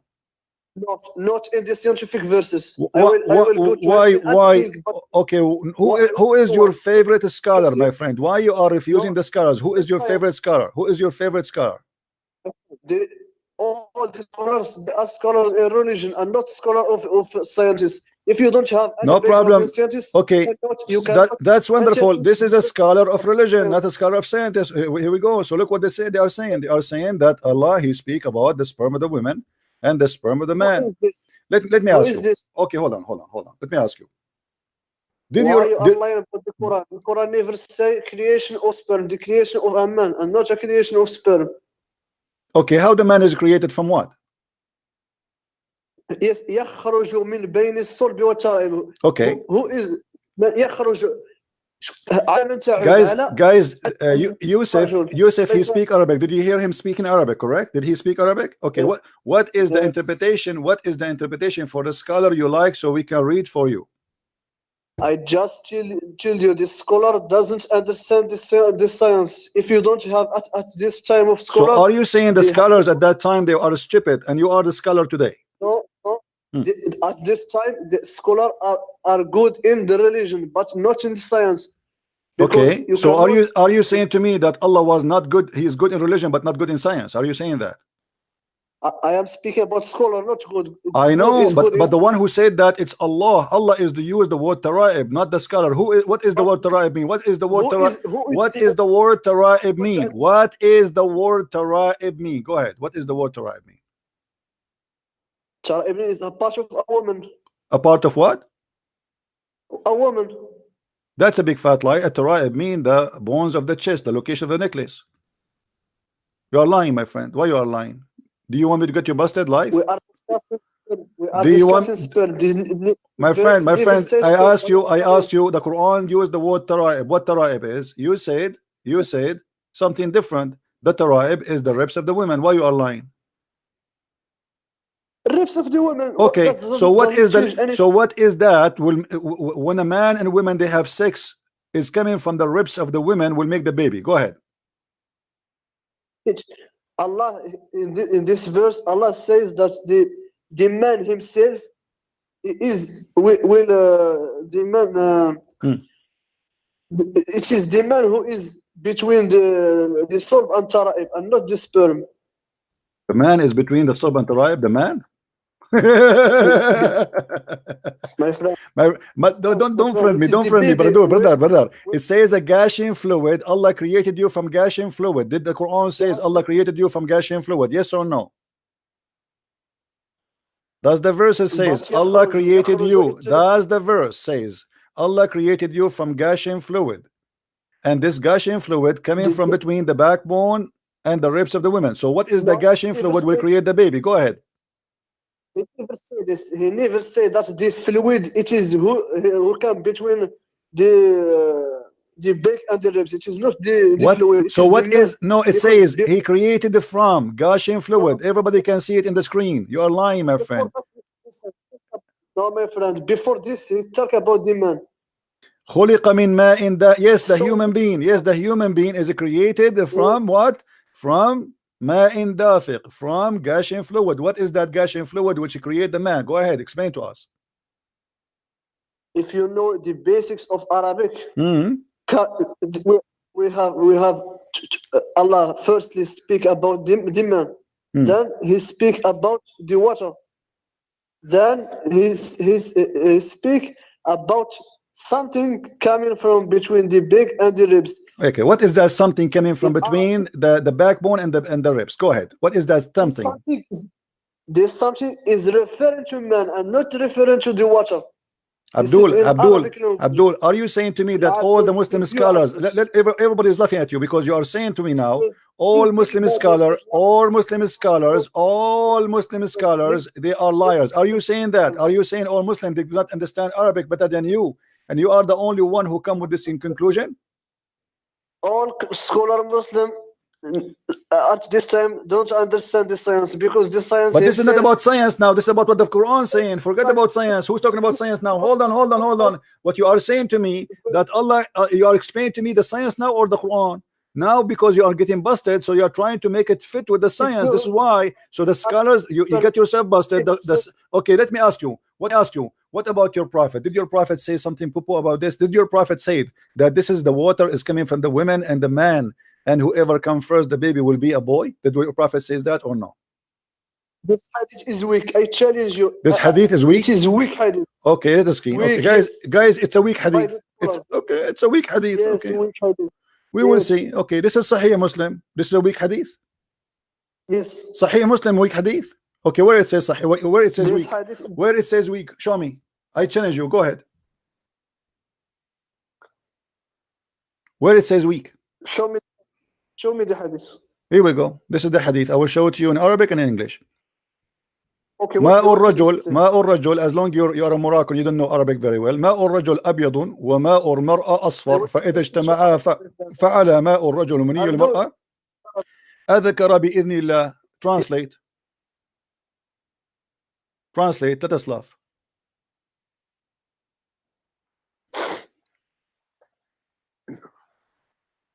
You can call a friend if you want. I will teach you what is the relation between this. Because here he's explaining the water. This is the gushing fluid, Abdul. This is the gushing fluid. And now don't change the topic. You tell me, did your prophet here lie? Did your why you don't want to read it? Why you don't want to read it? Why you don't want to translate? Are you ashamed if your prophet making poo-poo? What kind of a prophet he claimed that the man, and look guys, look here, the Muslim, they try to fabricate. They add, look what they add in the translation. Look what they say. Look and read with me. Look how they lie. They say that the women, the Holy Prophet said, the reproduction of substance of the man is white, and the women, i.e., ovum central partition, is yellow. Look at the lie. There is no thing. This is Muhammad. He said it is yellow. Muhammad talking about the fluid which is coming from the vagina of the women, and when they have sexual intercourse, the male water overcome, which means Muhammad is saying the one who come first reveal upon the female substance. This is a lie. It says the water of a woman, and then they say it is a male child and the creator of Allah. If the women's substance, according to Muslim translation, look here, the lies. If the female substance overcome the male, the baby will be female child. However, even with this false translation, even this is a proven Muhammad to be a false prophet, because the one who decide the gender of the baby is the male, not the female. Secondly, there's nowhere they're speaking. Muhammad, he spoke about the chromosome. Let us get the Muslims Abdul busted. Hold on. I will show you something more. If we go in the hadith, you see, let us get you busted, Abdul. Abdul, the lies of Muslims trying to cover. Hold on. Listen. Let's finish this hadith. You are lying about this hadith. I'm lying. Why? Yes, I will show you why you are lying. This hadith doesn't talk about the creation of a man. It's talk about this similarity between the baby and his mother and his man. Let's talk about the creation of a man. Okay, what about this one? Let us see. Read the full hadith. Okay, we will read. Let us connect. Everybody will laugh at you in a second. The messenger of Allah said the water of the man is thick and white, and the women water is thin and yellow. So now conferred by Muhammad what he's talking about, and he says whichever of them comes first, the child will resemble the parents. So now what resemble the parents mean? We will go to the other hadith, the one you said to me I lied about. We go to the other hadith. Let us see. So now it's confirmed. Shut up. It's confirmed. It's confirmed what women is, what water is that? This is the water of the man and the water of the women. Whoever come first, whoever come first. This is about the chromosome. The Muslim, they lie in the translation. There's no chromosome. There's no substance. This is whoever comes first. Now we go to the second hadith. Now here we go. Listen, Abdul. You said I did lie about this hadith. Explain to me how I did lie. Go ahead. You are lying because this hadith he didn't talk about the creation of a man or this. He talked about the similarity between the child and his parents. Okay, so but this is how is it created? Okay, hold on, guys. This is not about the creation. This is not about the creation. So why you're a prophet saying, okay, this is not about the creation, no problem. But this is speaking about gushing fluid, which hold on, potato. Did your prophet say if whoever of them comes first, the baby will resemble the parents? Yes. Okay, that's mean the coming is what decide and what make the baby happen, correct? This is proven. This is how he created them. How he created them. How the baby is created from the water of the man and the water of the women. This is what the Quran is speaking about. The water of the man, the water of the women. The water of the man is white and thick. Your prophet is explaining. Respect your prophet, man. Shame on you. Respect your prophet. Don't make fun of him. Shame on you. Why you are making fun of the Prophet Muhammad, peace upon him, man? Why you are doing that? So you're a prophet saying that the man's sperm is white and thick. I don't know if you have a sperm or not, but maybe one day you will find out. And the women's sperm is thin and yellow. And whichever of them comes first, the child will resemble the parent. Now, did your prophet here, Abdul? This is about the creation. Yeah, this is about the creation of the baby. This is about the creation of the baby. Muhammad is trying to explain to us how the baby is created. No, he didn't talk about the steps of creation. He talked about how it comes to resemble with his parents. Don't twist it. Okay, hold on. Okay, hold on. In this verse, in this hadith in front of us, you agree that your prophet here is speaking about the resemblance of the parents, correct? Yes. Okay, why about the creation? Okay, no problem. Hold on. I will go with you. Why your prophet lying then? He's saying that the one resembled the child. He is lying because it says. What is that? You didn't nothing in science, my friend, and you want to interpret the verse. You say prophet lie. It is you who never. You're a prophet saying that whoever comes first will decide the gender of the baby. Is that true? Whoever comes first would decide the gender of the baby. Brother, please. I want you from now on never come first, because the babies will look like you and they will be smart like you, and that is very dangerous. I advise you to make your wife come first. At least they will be smart. Listen, it says whoever comes first. Do you agree with your prophet, or your prophet here is making poo-poo? Do you agree with your prophet? Do you agree with your prophet, or your prophet here is doing poo-poo, big poo-poo? The scientists agree with the prophet and not with you. He agree with him. The scientists, they agree that if a man have orgasm first, the baby will be a boy, and if the women have orgasm first, the baby will be a girl. They agree with that? Go no search. Scientifically. Guys, go and do search, brother and sisters. Go and do search, brother, sister. Go and do search. Go and do search. The scientists agree, brother, that if a man have orgasm, okay, I want you to do this, Abdul. I want you to do this. I want you to show me one scientist agree with your prophet. Do it now. You'll get exposed by scientists, my friend. You make yourself a professor and doctor in science. You are zero, my friend. You are nothing in science. Laugh at yourself. I don't know. Ask people. Look at people in the text. They are dying from laughing. I don't know. They are laughing at you or at me. We don't know. Allah knows best. Okay, listen. Can you find me one scientist he agree with you that if the women have orgasm first? Abdul. So Abdul, listen. Don't change it. Muslim women, they never have orgasm because simply you do circumcision for them. So now how the Muslim women, they will have a baby girl then? Explain to me. Listen, you Muslim, you circumcise your wife, which means she will never have orgasm. There is no Muslim woman she have orgasm unless she is not circumcised. Okay, now how Muhammad he proved to us that he's stupid by doing that? Because if a woman she cannot have orgasm, I can show you the wife of the prophet herself, she never have orgasm. Do you know that? Is that true? Is that true? Is that true? Is that true? Is that true that you're a prophet? Your prophet wife. Is it true that your prophet wife she never have orgasm? Why you change the topic? I'm not. Because I'm not. It's the you same know- topic. I'm the same topic. Because Look, this is your prophet wife. You know, she never have orgasm, and she is the wife of the prophet. She's asking like, do what the heck? Do women have orgasm? Like what? Who's seeing that? The wife of the prophet. How do women have orgasm? Muhammad, he says to her, sure, sure. Read with me. Salim said, Allah Messenger, verily Allah is not shy in telling you the truth. Is it essential for a woman to take a bath after she had a wet dream? Muslim women, they are seeing wet dreams always, non-stop. They are horny. We are not. Okay, nectar sexual charge. Read it. You see it? He said, yes. If she noticed that this charge, then Salama laughed. She laughed, the wife of your prophet. Is Salama the wife of the prophet, or she's a neighbor, brother, by the way, brother? Is that the wife of the prophet or the neighbor? Who is this woman?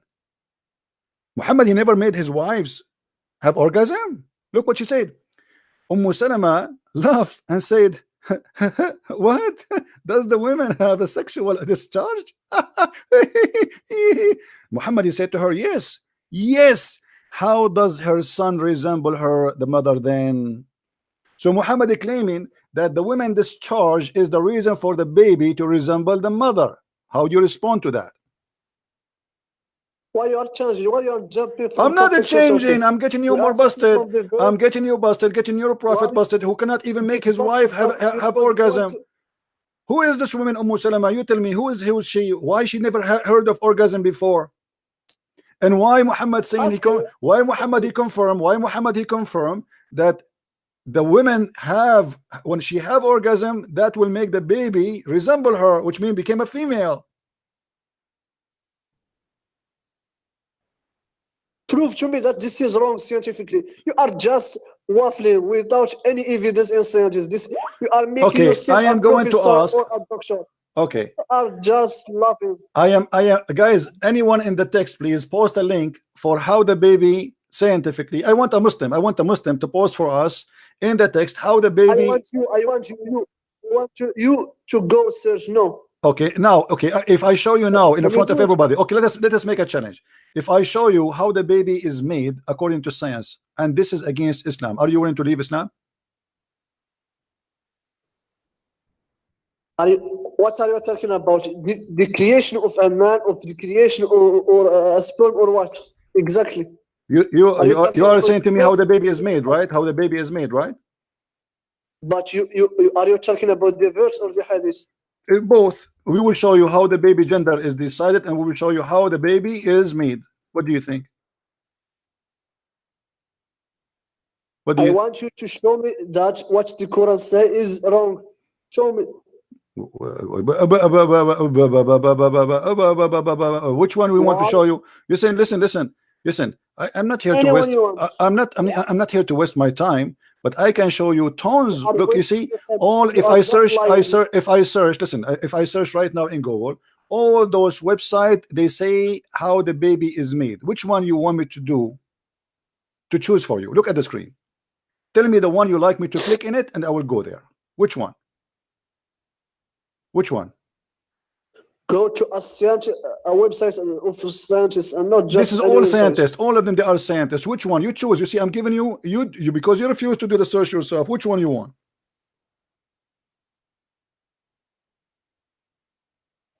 Choose anyone you want. Okay. Okay. Why waiting out for the baby or a girl? How many parents we want? Okay, choosing baby gender. Would you sex and choose gender X? Let us make. Okay.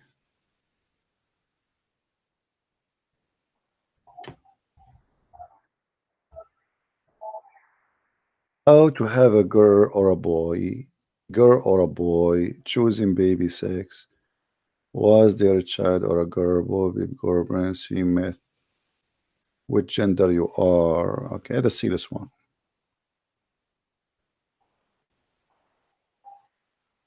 Boy or girl, Britnet Miss, which gender you are carrying? All right. All right, gender myth. Okay, trust us, anyone, mother, yoga. This is talking about yoga. What is that? Sign of your skin, body, blah blah blah blah blah blah blah blah blah blah blah blah. Gender fact. Okay, so maybe master baby gender, but blah blah blah blah blah. Look like this website. I have nothing. Hold on, let us find.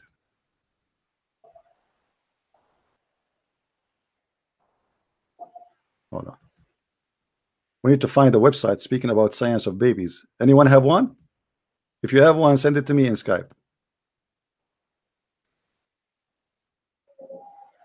Okay, let us see. All right, somebody send me something. I don't know. Let us see. I'll put it in the screen.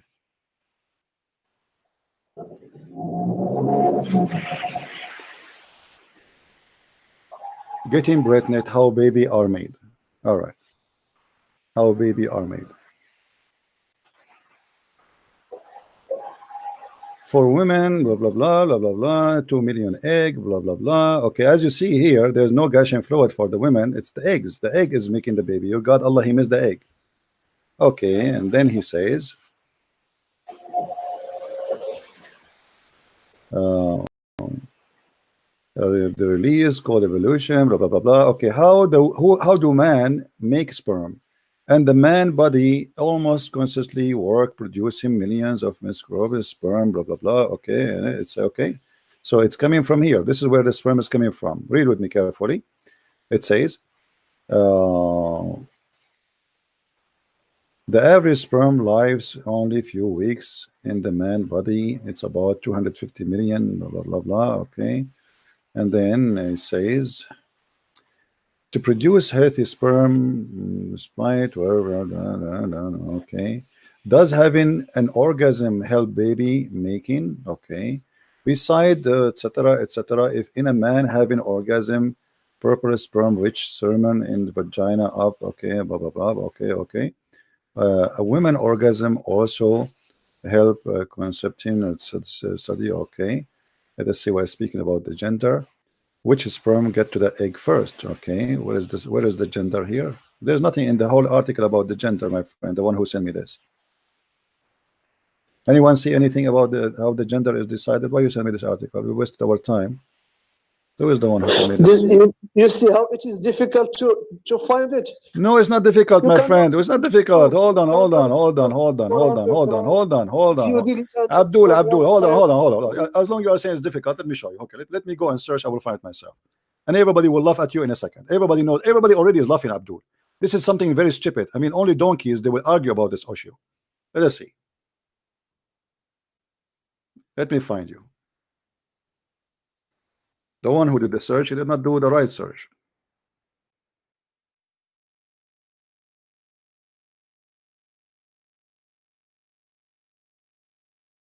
All right.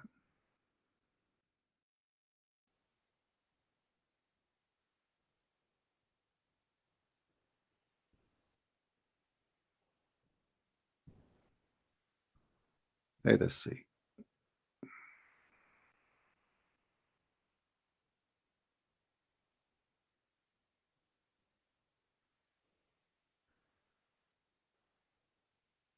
Actually, there's many videos, but we don't want to use them because that will be a copyright issue. There's a ton of them.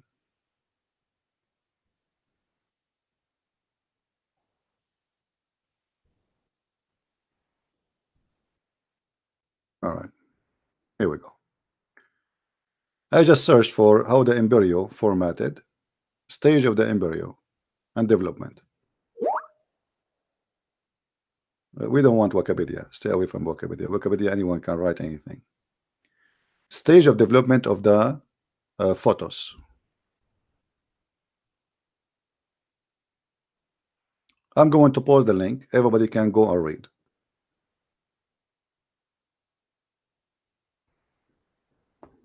And by the way, here, Muhammad, he made another poo-poo because Muhammad in different hadith, he says that the sperm stay as a sperm for 40 days, and then it's going to be a clot for 40 days, and it's going to be a flush for 40 days. The total is 120 20 days. Development of the photos and etc. Okay, even this website is stupid. Before I use a website, actually it was very good. They have even drawing, and they have let us see here.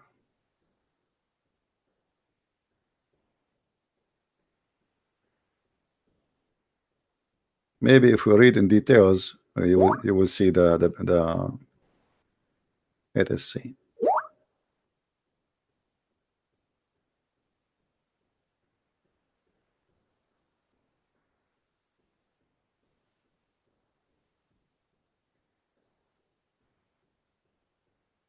All right. Boy or a girl? Yeah, this is about the X and you know, the gender. But how this guy will understand this? We are talking to certified donkeys. You want to explain to this guy X and O? That is mission impossible. Sons or daughter? Let us read from here. A jinn consists of two parts known as etc. Okay. Men with the first okay is called Y, more sperm Y, and or X or Y, and etc. And okay, more boys born after the war. This is even stupid article too. You guys are not giving me anything good. Not even a single one of you. Okay. A little awkward, straight point, 6 definition of a human, differentiation of a human. Okay. Yeah, but you see, this is complicated for this Abdul to understand. It's about the X and the Y. How you can explain to Abdul an X and Y? That's not what we want. We want a very clear answer to show him how stupid his prophet is. We need to read the whole article about the X and the Y, and then we will find out what is the answer. But this is not what we want. We want something simple and easy.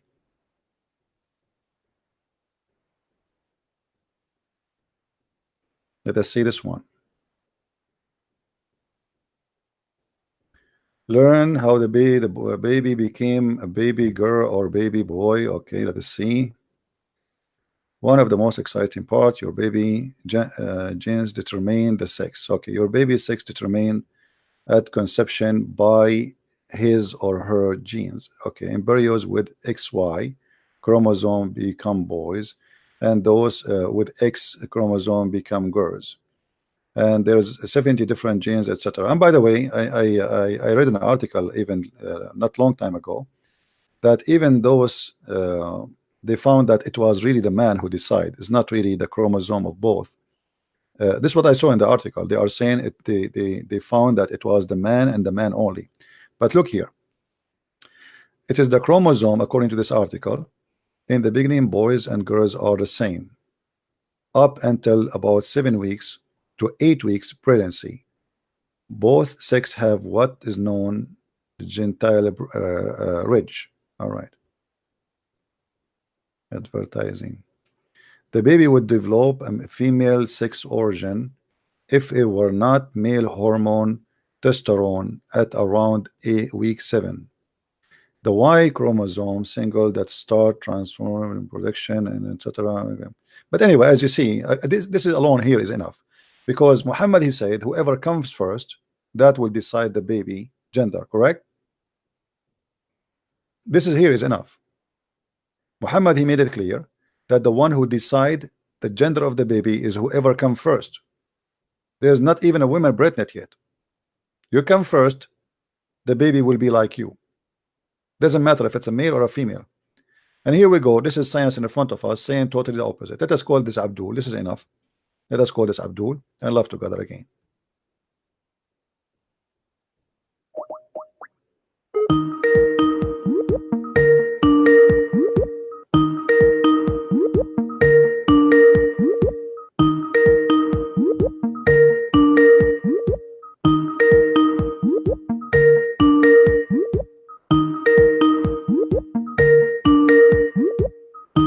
Answer, Abdul, answer. What happened? Are you going to spend the day ringing you? Okay, there's other Muslim is trying to call, and this Muslim is a smarter. There's a Muslim, he's a smarter, he's tried to call, but we could not reach him. Let us call the other Muslim. Where is this guy?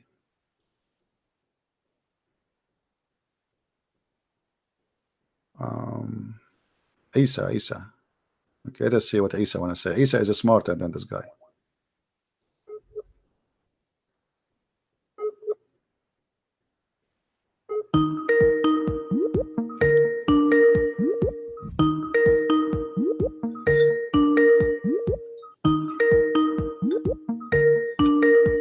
What's wrong with Muslims?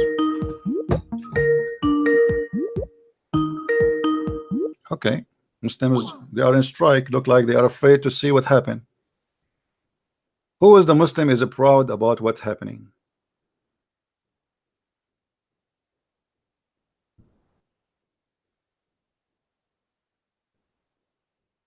Who is the man?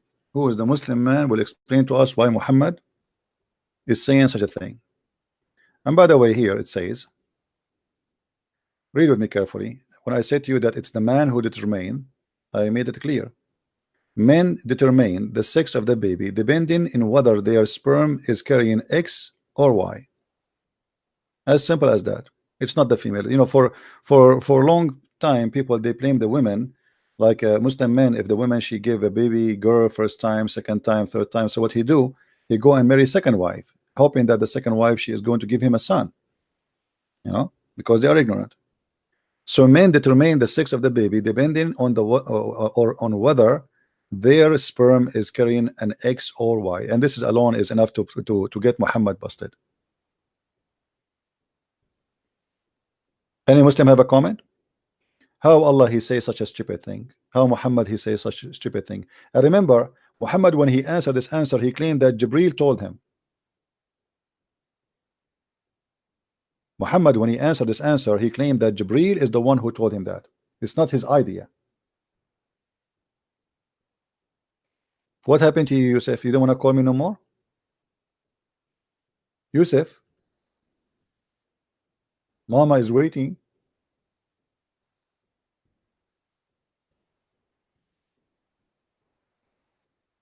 What do you think, Yusuf? Your prophet was doing poo-poo here? Or he was not doing poo-poo? If we go in the hadith, you will find Muhammad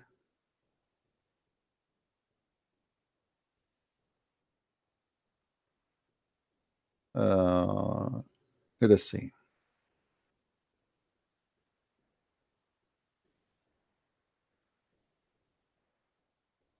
He said that Jibril he just told me.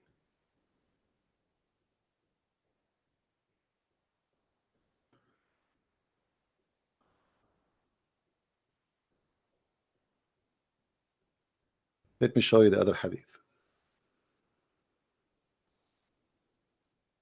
Did Muhammad claim that this is coming to him from Jibril?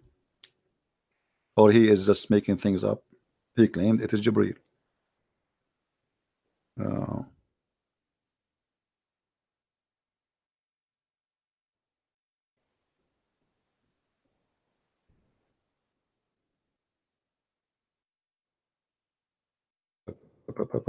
Here we go.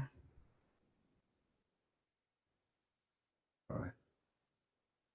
Read with me what Muhammad said. Muhammad he did not claim that this is an answer he is guessing. Muhammad he said clearly that this is Jibril told him. Read with me. The man he said to him, and what make the baby look like the father or the mother? And by the way, here they mean if they are female or male. The prophet said, just now Jibril has informed me about that. Do you see it? The Muslim they cannot say, well, Muhammad is a man, he thought this way, he is mistaken, he is a human being like all of us. Well, Muhammad is a liar. This is what it's making a difference, because Muhammad is making a claim that the one who told him this information, it is Jibril. Correct, guys? As long as he is saying Jibril informed me, now what the Muslim can say, what he can say, obviously there's one of two: either Jibril is stupid or Muhammad is a liar.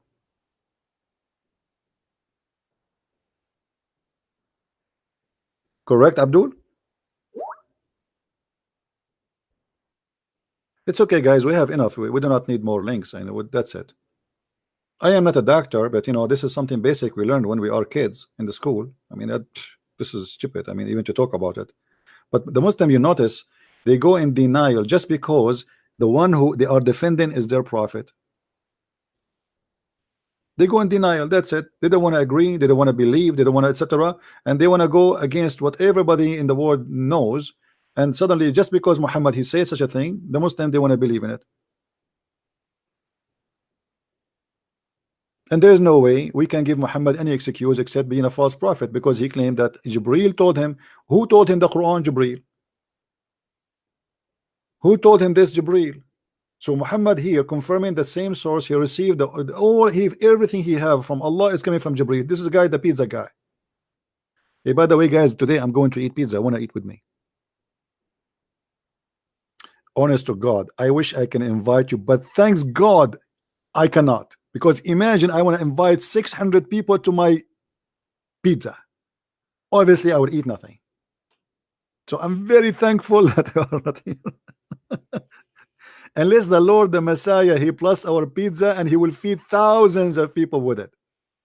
You see how amazing the Lord the Messiah. Look what we are talking, look what we are debating about, the poo-poo of Muhammad.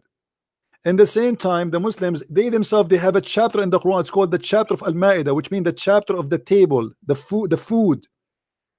Jesus, he blessed the food, and people they eat by thousands and never end, even in the Quran. So look what we are debating about. The Muslim, they debate you about Trinity because this is their favorite topic. But who care? Let us say for the sake of argument, somebody believe in something and it's wrong. Let us say there's a guy, he believed that there's 10 gods.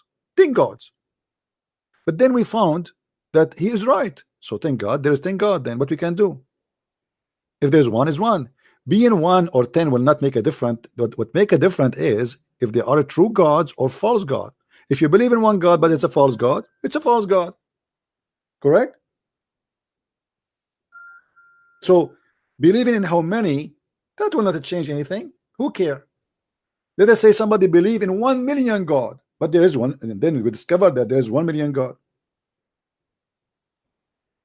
That change nothing.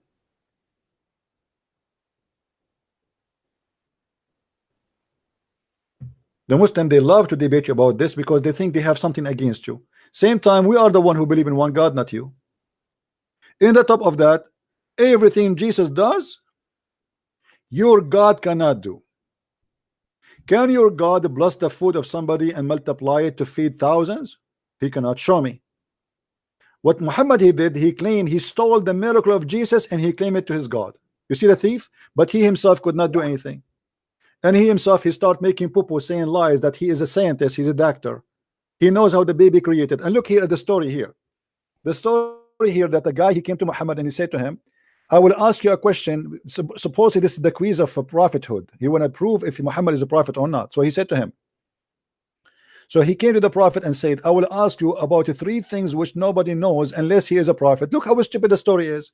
How you are going to ask him about 3 things nobody knows unless he is a prophet, and you know the answer already. That's mean you are a prophet too. People, are you listening? How he said to him, imagine you call me now in Skype and you say, Christian Prince, I'm going to ask you a question, and if you give me the right answer, which is nobody knows except a prophet, then for sure you are a prophet. Okay, he know the right answer, which means he knew the answer already, so he's a prophet. The guy who's asking the question, he must be a prophet too.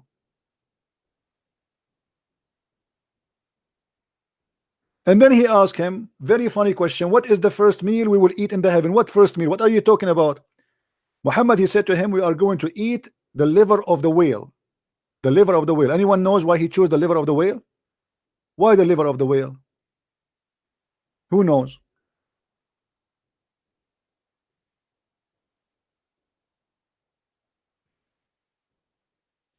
Muslims believe, the Arab believe in the regions, that if you eat from the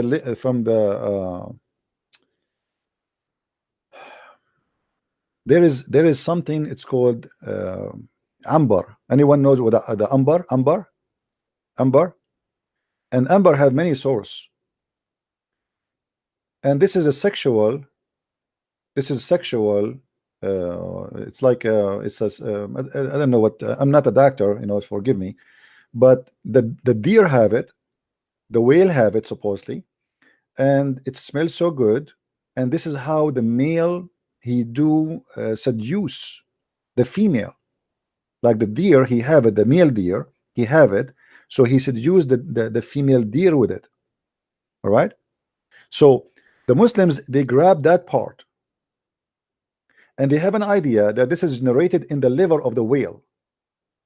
So if you eat from there, you will have a very powerful sexual desire, because remember, Muhammad is preparing them for to go to heaven, which is a heaven of sex, bang bang, bing bong. And then Muhammad here, he is explaining to the guy all the answers, and he says, if the man discharge proceed the women, the child resemble the father. And obviously this is very stupid. The discharge have nothing to do with resembling who? I mean, and look, this is what to prove Muhammad to be a true prophet. This is what to prove Muhammad to be a true prophet. And now we know that this is false. That's mean Muhammad proved to us from the same question that Muhammad is a false prophet. How you believe in this garbage? Yusuf, are you there? What happened to Yusuf? What happened to Yusuf? Where did he go? Looked like Yusuf, he took a vacation. Let me call him again.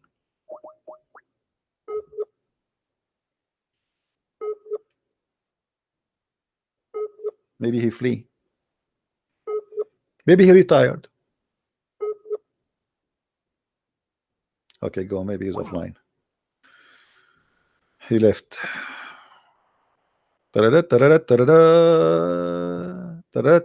look, guys, look how the Muslim, they fabricate the translation. You see here, look what the Muslims added to make Muhammad sound better. So they added the chromosome and the genes and the ovum central partition. Like, what the heck? Muhammad, he never spoke about this. He said the woman water is the man. Obviously he's speaking about the sperm. Look what he's saying. What a chromosome. What a chromosome, man.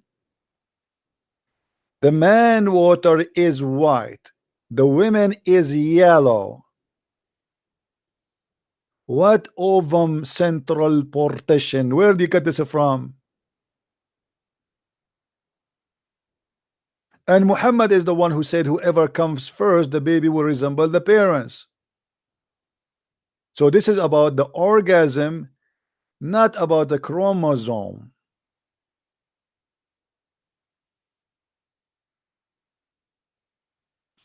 You know, if I ever get married, I will never do that. I don't want my son to look like me. Unbelievable. You want me? That's scary.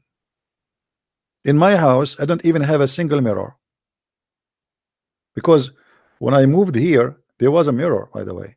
I entered the room, in the bedroom, I saw a mirror. I get scared. Like, who's that? So I left. I came back. It's there. I left. And then Khadija, she came and she said to me, sit in the top of my right leg. I said, she said, do you see him? I said, yes. Then she said to me, sit in the top of my left leg. And then she said, do you see him? I said, yes. Then she said to me, sit in the top of me. I sat in the top of her. In a good way, by the way, in good way, brother. And then she said, do you see him? She said, I said, yes. Then she took off her clothes, and that scared the hell of me and the hell of the angel. So both of us, we left. True story.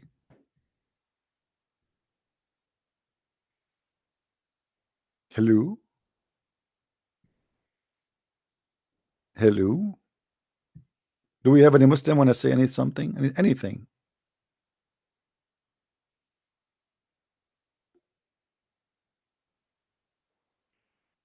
Anyone? And by the way, this is what happened. But both of us, we left, and the mirror cannot see me no more. So I cannot see him no more. It was in the mirror. My friend, Islam is the most stupid religion, and anyone argue about that, he is fooling himself. I want people to download this video, especially when the Muslim he called us, and cut it parts and let everybody see how stupid Islam is. If Muhammad lie about those things, obviously he's a liar. There's no question. There's no need even to debate about anything. There's no way this guy is a prophet of God. Especially he claimed that this is what Jibril told him, as we showed you. This is not his private idea. Like I can say, okay, I said to you yesterday something. Well, I'm wrong. I'm not really a doctor. I don't know. I was guessing. But Muhammad, he made it clear that the one who told him that it was Jibril. Jibril came to me, and now he just told me. You see, just Allah Messenger, the Prophet, he said, the Nabi, he said, just now Jibril has informed me about that. So Muhammad, he claimed that the information he have is coming from the guy who is supposedly an angel. His name is Jibril.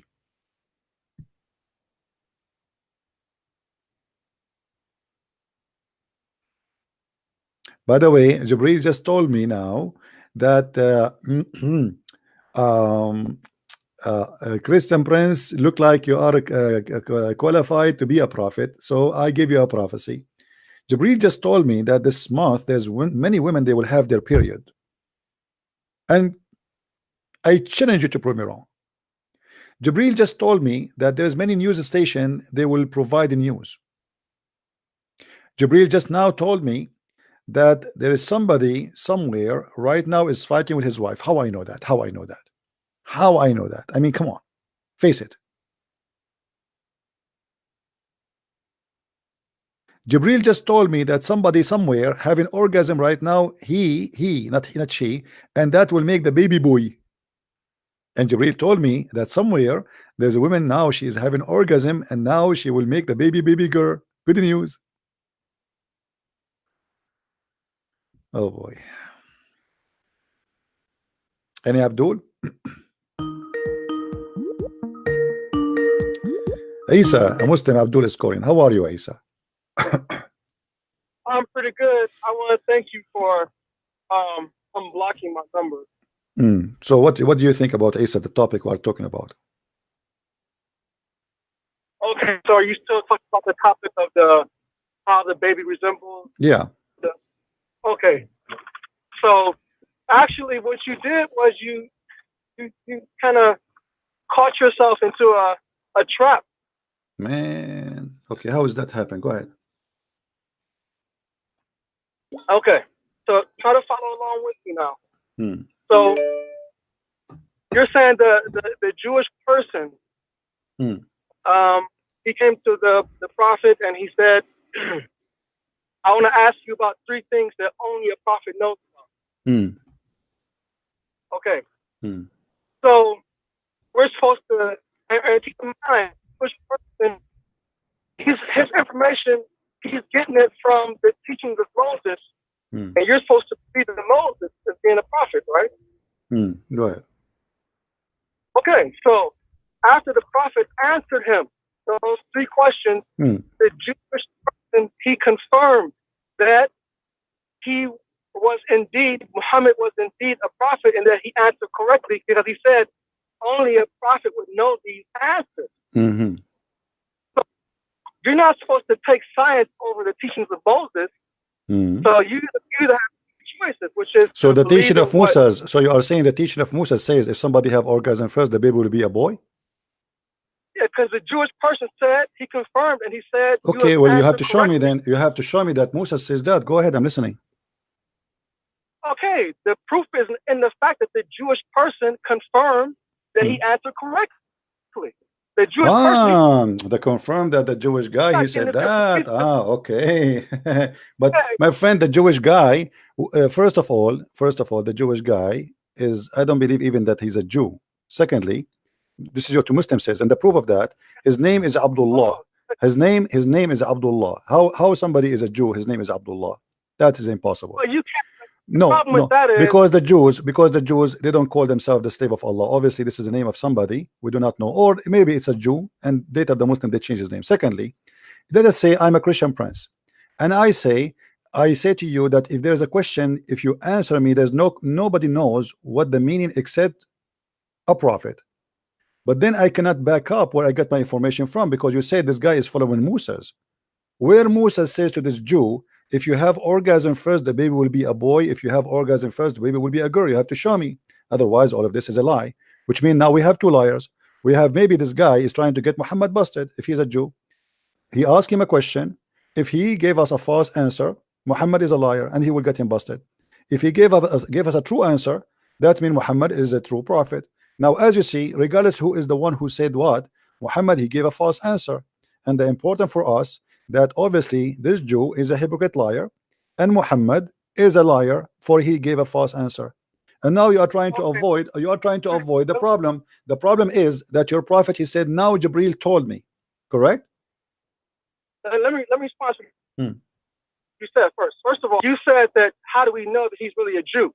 So the problem with that is you can't pick and choose which parts of the hadith that you deem as being valid or not. Okay. The hadith said he was a Jew, and that you're going to accept the fact. Okay, that where is the hadith says he's a Jew? Can you show me? The hadith said a Jewish person came to the prophet and asked him. He said, "I will ask you 3 questions that only a prophet knows about." It says here in front of me. Okay, hold on. In front of me, it doesn't mention in this hadith specifically. It doesn't mention anywhere that he's a Jew. Secondly, let us say for the sake of argument he's a Jew. How your prophet give a false answer? Who said it was false? Because everybody knows that this is a lie. The orgasm of the man first or the women first have nothing to do with the gender of the baby or the look of the baby. Okay, let me explain. Now, first of all, we're not atheists. We're supposed to be following the teachings of our prophet. We are not what? We are not what? I don't hear you. We're not atheists. Okay, we're supposed to be following the teachings of our prophet. Okay. So, according to the teachings of Moses, as affirmed by this Jewish person, that Muhammad answered correct. That means that Jesus also taught this. The second point is, what did Moses? What did Jesus himself? How did he answer this question? That's another question that you have to answer. My friend, you have to show me that this Jew, when you are saying to me that a Jew, he confirmed what Muhammad he said, correct? Okay, obviously now we have 2 liars, because you are saying to me a Jew, you are not saying to me Moses. And let me tell you something, if Moses says that, I will say to Moses, you are a liar too. Even if Moses says that, I will say you are a liar. That means you're a disbeliever then, because because I will disbelieve, because if Moses is saying something stupid, that means he's a liar. So now you are trying to make it look like, okay, if Moses says that, then we have to take it as it is, and whatever he says, it doesn't matter. But you cannot prove that, and you are not picking up where the Jew he got this from. Where Moses he said, if a man have orgasm first, the baby will be a boy. If the women have orgasm, have a girl, is a girl, like first, the baby will be a girl. Show me, and then I will say to you right now, live on air, I will say then Moses is lying. But you cannot do that. So you are trying to defend the honor of your prophet by his lies. I can. It's easy, because the Jewish person, he doesn't know science. He's not living here in the 20th century. My friend, that will make 2 liars now. We have the Jewish guy and Muhammad. Obviously the Jew always they trap Muhammad. As an example, the Jews, they came to Muhammad, they asked him about Alexander the Great, and then he told them a story about him, and the Jews, they start laughing at him, because the story is fiction, is a lie. So when somebody, if I ask you now, I ask the Muslim questions just for a laugh. I don't approve Muhammad. I say how the baby created, and then you say, and I say to you, nobody knows the answer for them except a prophet. Look with me here how stupid even this challenge is, because if this Jew, and you claim that the Jew, he knew the answer, right? Okay, if nobody knows the answer for this question except a prophet, how does Jews knows, unless he's a prophet too? Because he knows the teachings of Moses. No, but he said but he said nobody knows except a prophet. Nobody knows. Not a single Jew, not nobody. It says nobody knows what is the answer for those questions unless he is a prophet. Read with me. I will ask you. Hold on. I will ask you about the 3 things which nobody knows unless he to be a prophet. Unless nobody. So how he say nobody knows, and this is the challenge to prove that who is a prophet or not, which means this is secretly knowledge. This is secret knowledge. How this man, he knew something nobody knows, but only prophet he know. That means he is a prophet too. No. That means that he learned from the teachings of Moses. Because Jewish. but if you learn from the teaching of Moses, that means everybody knows. And that means there's that means there's no need to challenge anyone, because this will be written in the Torah. Hold on, my friend, everybody is laughing at you now. I don't mean to insult. If this is in the teaching of the Jews, as you said, that means everybody knows what he knows. But he says there, I will ask you 3 things which nobody knows except a prophet, not the Jews, not the Christians. Nobody knows. Only prophet, they knew this, the answer for those questions. So you are now trying to defend a Jew, making fun of your prophet. Obviously he's making fun of your prophet. It's obviously, if he didn't know, if only a prophet knew the answer, how would he be able to affirm it unless he knew what Moses unless he's a scumbag? This is the answer. Unless he's a scumbag, he's a liar, he's a hypocrite. Unless this story maybe is a story of Muhammad fabricated. So if I confirm what is wrong, doesn't make any difference. What the Jew confirm here, if the Jew confirm it, that means he's a scumbag too, and he's a liar, because this have nothing to do with God and cannot be about God, because God will never teach something stupid like that. So now look what you are doing. You're trying to defend your prophet, saying something stupid, that the women have orgasm first, the baby will be a girl, the man have orgasm first, the baby will be a boy, by saying, okay, the one who confirmed that is a Jew. So your witness is a Jew? According to the hadith, you use the hadith as an evidence. My friend, okay, isn't it the Quran says that the Jews are corrupt people and they are liars and they are the worst enemy of Islam? Now they are the best friend for you? Let's stick to the topic. We are sticking to the topic. How you accept a Jew to confirm what Muhammad is saying to be true, and Muhammad is saying that the one who told him is Jibril. The answer is coming from Jibril. And if the Jew confirm what the prophet said, that means the Jew obviously is making fun of Muhammad, or he is a liar, because this is a false answer. So you are trying to avoid to answer why Muhammad is saying something which is not true, which means he's making up a lie. He claimed that Jibril talked to him, Jibril spoke to him, gave him the answer, and now you are trying to confirm all this lie by saying, okay, a Jew so told him that. So if the Jew said that he agreed, that means Muhammad is saying the truth. Okay, why don't you resolve it very simply by telling us, what did Jesus say about what makes the baby a boy or a girl? What Jesus said? Well, Jesus did not talk about it. He didn't talk about it, or you don't know what he said? No, he did not talk. Show me where Jesus said. Where Jesus said? Go ahead. So if you don't know what Jesus said about it, then it's possible that Jesus could be agreeing with what Muhammad and this Jewish person said. That no, Jesus always speak wisdom. You know, there is nowhere he says something stupid. Show me. Did he say something stupid like your prophet? And look what you are doing. Look what you are doing. You are running forward. Let us say there is all the ones people, they believe in them. They say and they agree with Muhammad, but this is not true. That will make them all liars. Doesn't matter who they are. Doesn't matter who they are. Doesn't matter who they are. Let us say there's 1,000 million prophet in the world. The people, they call them a prophet and they agree with your prophet, and this is not true. It means all of them, they are lying. Doesn't matter. So now what we have is a proof that Muhammad is a liar, because what is important is that this is a proven to be false, big fat lie. And your prophet claim that the one who told him that is Jibril. Do you see what he says? Jibril inform me right now.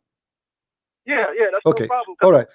Let me ask you. So do you agree, Isa? Do you agree that if a man have orgasm first, the baby will be a boy? Do you agree with that?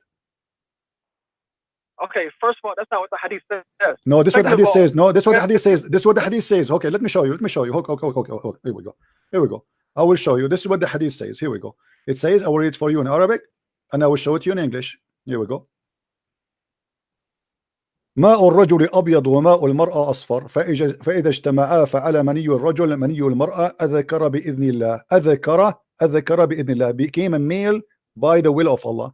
وإذا على مني المرأة مني الرجل أنثى بإذن الله. So if the woman a sperm came first before the man, the baby will be أنثى, which means female. As you see, this is the word. Let me highlight for you the word أذكر, and I change any Muslim to say to me to call if you speak Arabic, to say I'm lying.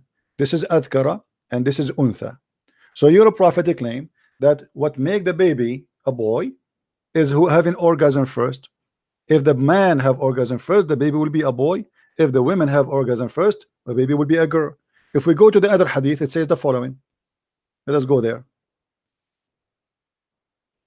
Muhammad here, he make it more simple.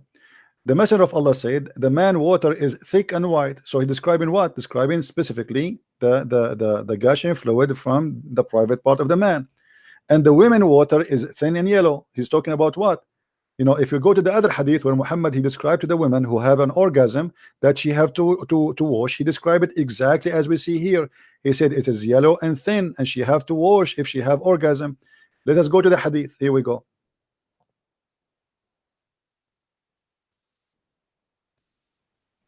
Here we go. If we go this hadith, this is Sahih al-Bukhari, so you cannot say it's a lie.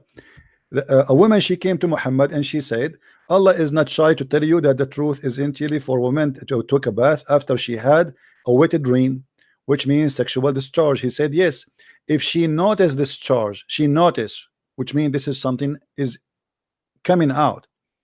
On that, Salama said, she said, she laughed, does the woman have orgasm discharge?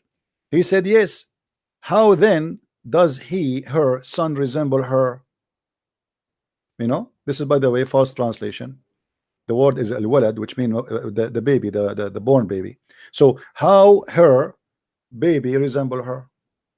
So your prophet here make it clear that he's talking about the sexual fluid coming from the woman, which is a yellow and thin, and this is something is discharge coming out in the vagina. So obviously Muhammad, he made a big mistake, and Muhammad here, by claiming that the one who told him that is Jibreel, he proved to us that he is a false prophet. Go ahead, Mr. Isa, I'm listening. Okay, so first of all, the hadith says that you confirmed that Muhammad was speaking the truth. Okay, so we, as being people who follow scriptures, we're not supposed to take science over the scripture.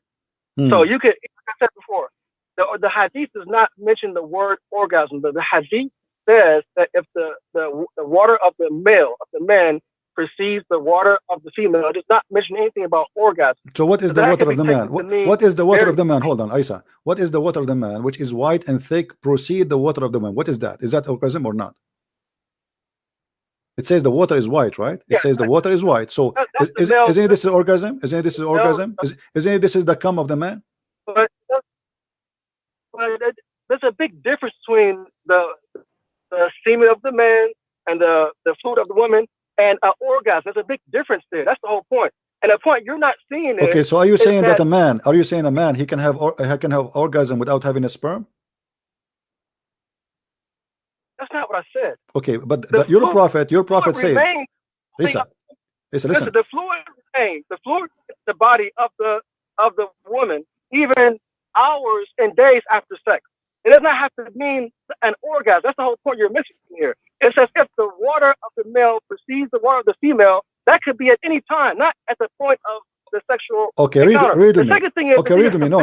Hold on. Read with me. It says your prophet saying the water of the man, the man is white, and the water of the woman is thin, and whoever of them comes first. Does it say comes first? Comes first. The child resembles the parents. So you are saying the opposite. You are making fun of your prophet, because your prophet saying whoever comes first, it is about orgasm.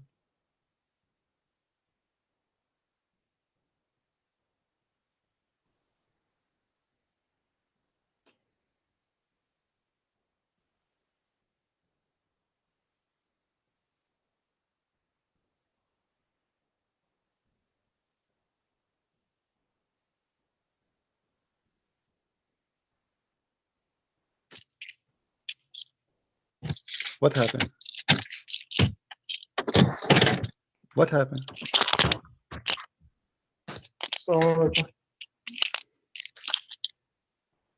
Are you there? Okay, you can call a friend. Let me know. I'm not going to. It's very embarrassing what you said, because obviously you destroyed your prophet without knowing. You were explaining that this has nothing to do with the coming first, and etc. And this is the truth supposedly. So your prophet was lying. And thank you very much for saying that. You're still alive? You can call Zakir Naik. Okay, well, Santa Claus is coming to town. Thank you very much, Isa, for calling. And look like you are out of words. I'm not going to wait for you for long. I hear your breathing and you have nothing to say. He was making fun of his prophet saying this doesn't say that the one who comes first. It doesn't say that the one who have. This is not about orgasm. No.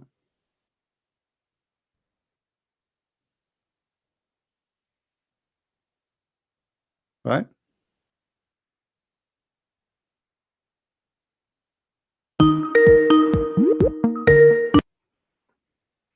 Yes, Isa. What happened, Isa? Go ahead. What do you think? You said this is not orgasm. This is orgasm, as you see in the screen. Go ahead. Okay, so like I said, the hadith doesn't mention anything. No, it says orgasm. It Orgasm. says orgasm. It says comes first. What comes first mean? Yeah, that's not the word for orgasm, though. That means Oh, that so what comes first mean? It means once the male reproductive fluid is in the female. It could be at any point, not at the exact time of the sexual encounter. So But when somebody says comes first, that means this is not orgasm in your dictionary. I'm saying the hadith doesn't say orgasm. It says no. It says whoever of them comes first, and comes first is very simple to know. Comes first. It is orgasm. Okay, and that's how you interpret it. But I am not interpreting. No, this is what it says. This is what it says. This is what it says. Let me read. Okay, Let me read listen. for you. Let me read for you. You see in Arabic it says فَأَيَّهُمَا سَبَقَ كَانَ الشَّبَهُ. سَبَقَ, the one who comes first. And this is your Muslim translation, and this is Sahih Hadith. So don't tell me it does not say that. Whoever of them comes first. Now you tell me what comes first mean according to you. I'm listening. Okay, if the Prophet wanted to say orgasm, he could have easily said orgasm. This is what he said. He said that. He said that in Arabic. He said sabaqa, sabaqa, sabaqa. The ma'u rajul sabaqa. The water of the man came. He came. This is what he said.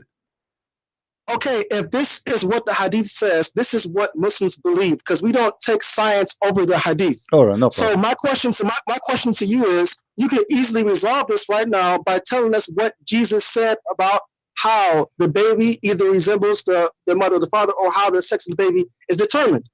Well, now, if you don't have knowledge about that, then you can't speak on this topic, because we people. No, we can. You know, my friend, this is a false logic. Thank you. Okay, I will answer offline. Hold on, guys. If Jesus did not talk about that, that will not change anything. That your prophet is telling a lie. Jesus did not come to teach us how he made babies. He create people, as the Quran says, from the mud. He made a bird, you know, but he did not tell us how he do that, right? It's your God and your prophet who's trying to be smart people, supposedly, or smart, intelligent alien, trying to give us details. The Quran, when the Quran says that Jesus, he made the blind see, and even the Bible says that, the Bible did not say really what happened exactly, but obviously he's creating eyes for him. But how he created the eyes, this is the power of God. But when Muhammad, he go in details and he tried to be a smart doctor who graduated from a big school, explain to us how his God made the baby, and then we find that this is stupid to say, and he's speaking about, like, you know, it's not about a miracle thing. It's like about me and you, like me as a male, you as a female. We have a sexual relationship together, and then we have a baby. It's not about God creating, because God, he have a power, he can do. God, he don't even need to pass all those stages, let's say. God, he can say be, and you will be. That's it. But by the way, the Quran says, if Allah wanted something to happen, he say be, and it is going to be. But he never created anything by be. Never. He said the similarity of Jesus is the same as Adam. He said to him be, and he was. But the fact, we go and read the Quran, we will find that Adam was not created by be. It took him a long time to create him. And same as Jesus, Allah, he sent his spirit, and he breathed into Mary's vagina, and then he made her pregnant, and then she delivery, and then she sat under the palm tree, and then the baby came. It was not be, and he was. So when Muhammad and his God, they describe for us, actually, if we even, this is in the Quran. You see, in the Quran even do more harm to Islam.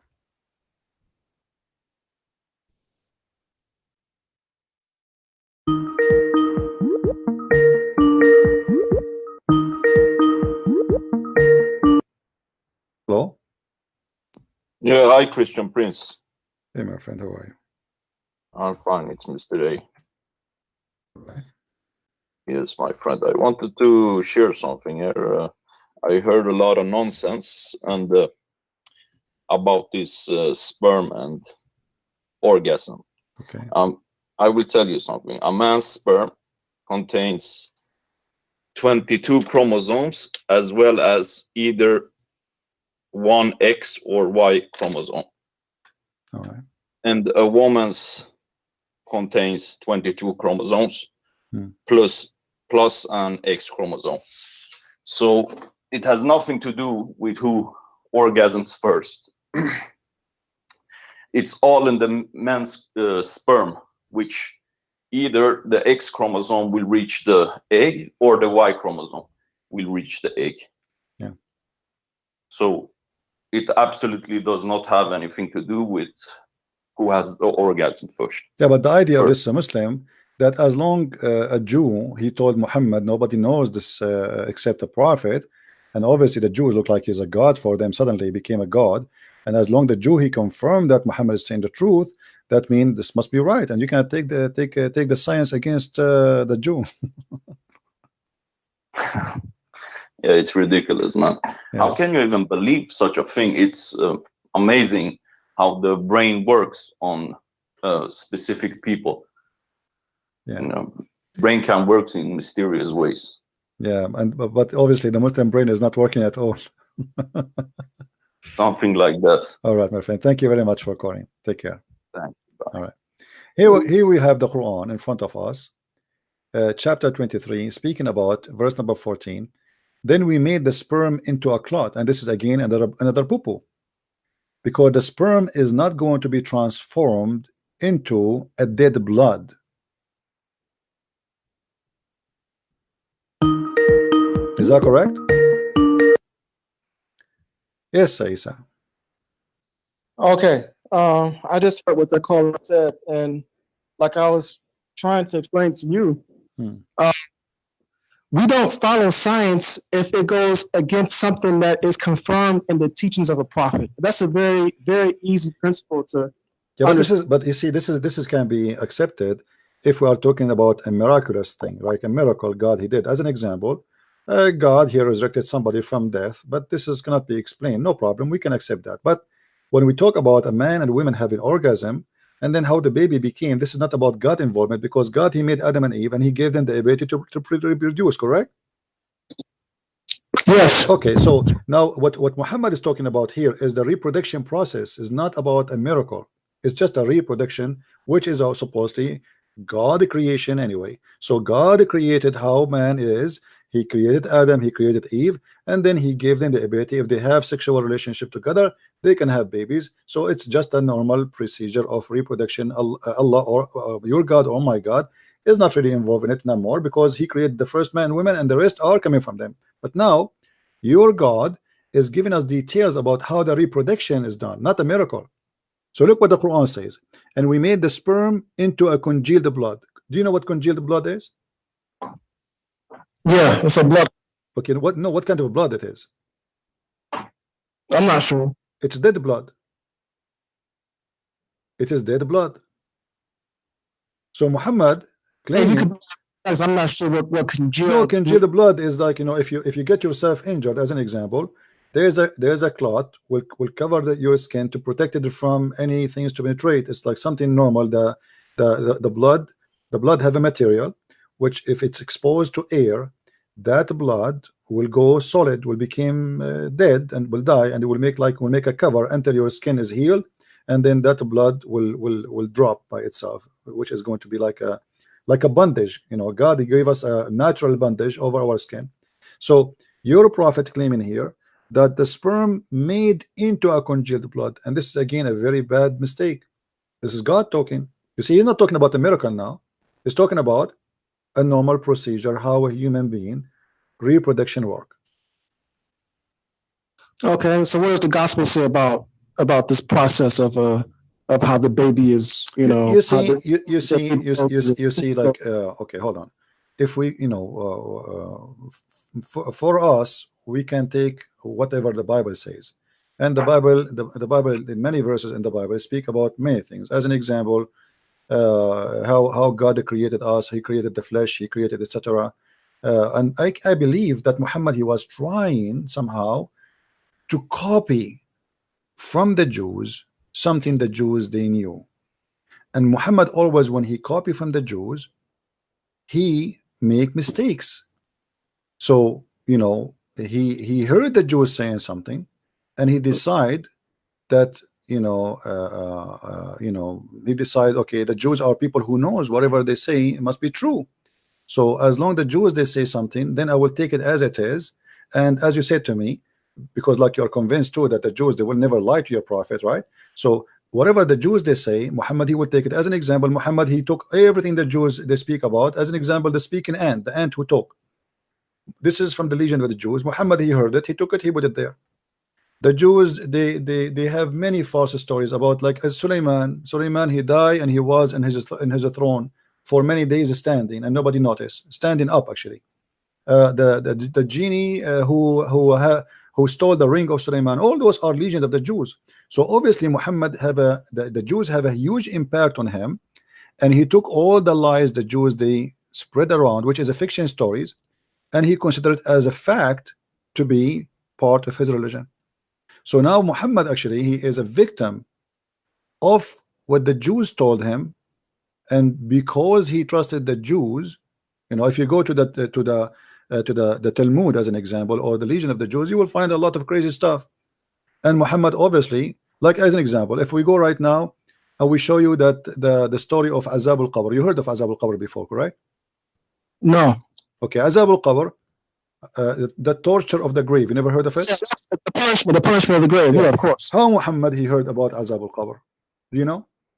You not understand that prophets and messengers receive revelation from Allah, from God. Okay, hold on. When Muhammad first time he mentioned that he received revelation from Allah about the punishment of the grave. How that happened? I don't quite understand the question. Okay, let me show you. Let me show you. Here we go. This is Sahih Bukhari in front of your eyes, and this is the proven again that Muhammad is a victim of the Jews. The Jews are making fun of him, and Muhammad, whatever they say to him, he take it and he accept it. He think the Jews are always telling the truth, and whatever the Jews they say, they must be truthful, and they are people of the book, so they knew what they're talking about. Aisha said that the Jews came to her and mentioned the punishment in the grave, saying to her, may Allah protect you from the punishment of the grave. Aisha then asked Allah Messenger about the punishment of the grave. He said, yes, there is a punishment in the grave. Aisha added, after that I never saw Allah Messenger but always seeking refuge by Allah with Allah from the punishment of the grave. So your prophet, he never mentioned the punishment of the grave. Actually, in different hadith, Aisha, she said to the Jew, you are a liar, there's no such a thing, you're a liar.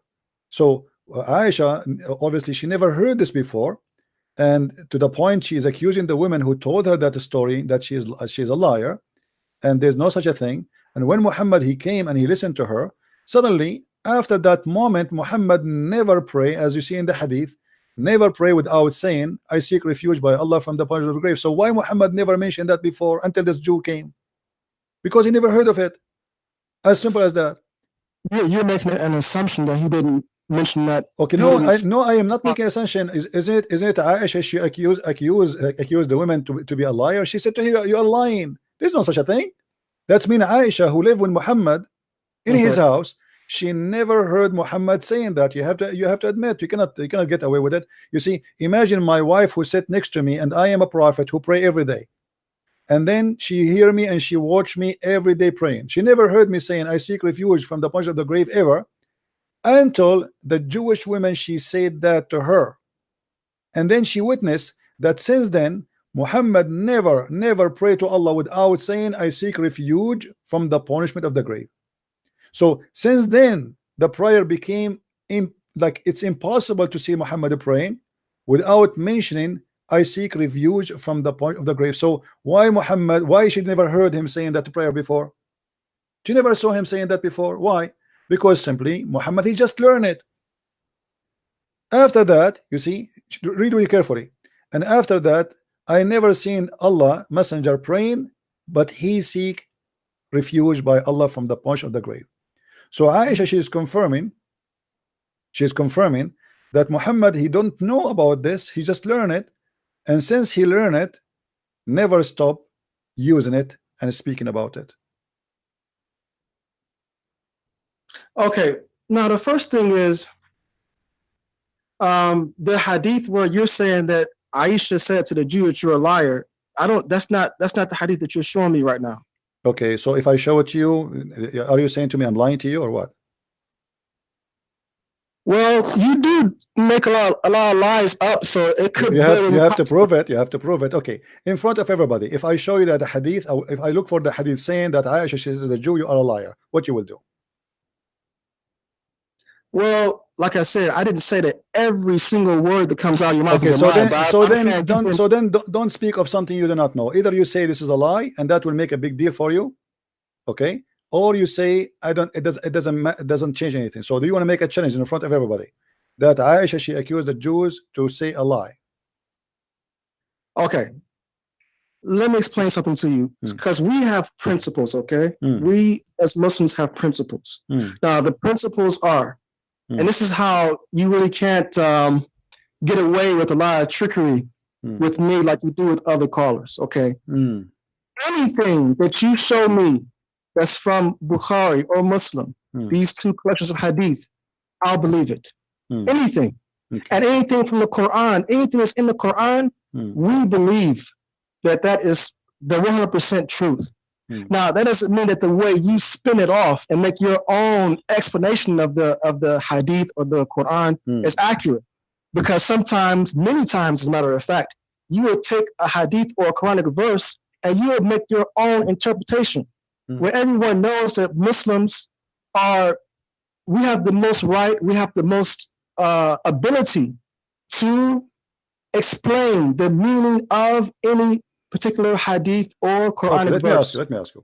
What is the punishment of the grave? What is the reason for the punishment of the grave? What exactly you did to make you be punished in the grave according to your understanding? Okay, so the punishment of the grave is to cleanse the person of sins that he did not repent for when he was alive. It's not very difficult to comprehend. This is the point of any punishment. Are you sure? Are you sure? Yes, I'm 100% sure. Okay. Now, so it's not because somebody he piss? Yeah, this is a sin. Somebody piss, Allah will punish him in the grave if he piss.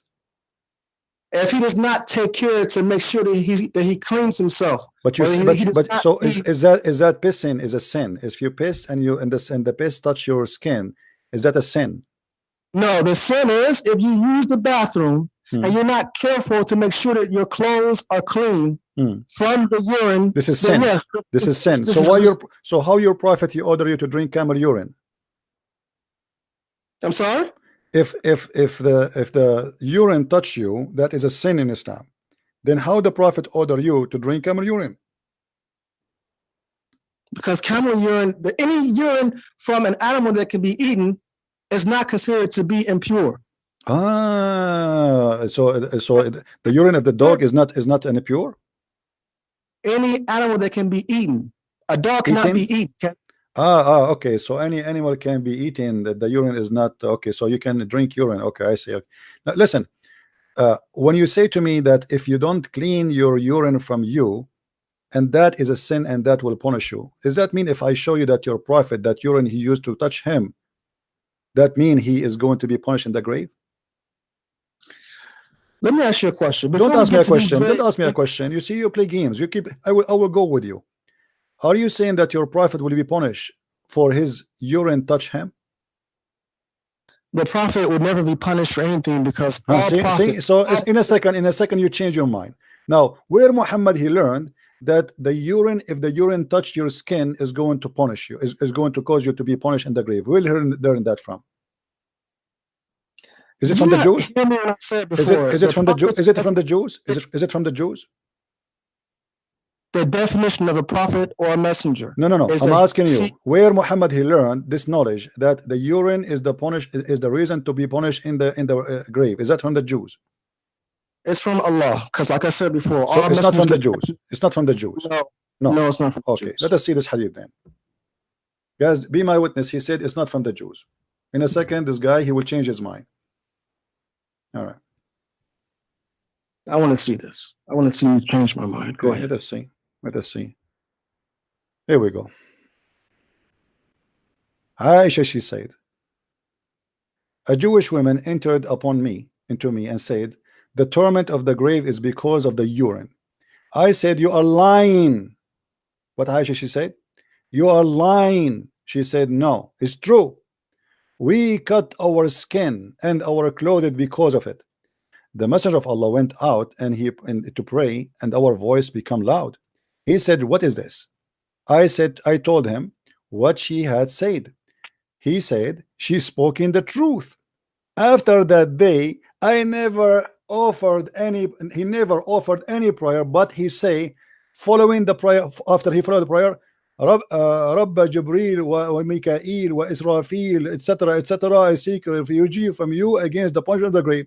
So Muhammad here never since then, Aisha, she never heard of that before, and you are the one who said to me, where you get this one, the Jews, she said to him, you are a lying, right? You remember? You said you fabricate, you lie. Here we go. Aisha, she's accusing the Jew that she is a fabricate, she is a liar, and this is can't be true. Why? Because this is stupid. Why Aisha, she's saying to the Jew, this is a lie? Because this is stupid, obviously. So the Jew, she said that Muhammad, he take that, Muhammad, he believe in that, Muhammad approved that, and after that Muhammad, he never pray to Allah unless he say, I seek refuge by Allah from the punishment of the grave. So the question to you, as long you are the one who said to me, Allah is the one who told him that, so why Muhammad never before that mentioned the punishment of the grave in his prayer? He was not aware of it? Okay, so who collected the hadith that you're showing us now? Where do you collected the hadith? You Muslims was the one who collected the hadith. No, what book of hadith was it? Is it from? This is Sunan al-Nasa'i. Okay, so it's most likely it's probably a weak hadith because it is not a weak hadith. Here we go. This is not a weak hadith. Here we go. Read with me. It says Hassan. Just because. Okay, let me show you. Okay, hold on. Let us see from Al-Bukhari. Let us get you. You see, the Muslim, they want to play all the games. Okay, let us see if this can be found in Al-Bukhari. Okay, all right.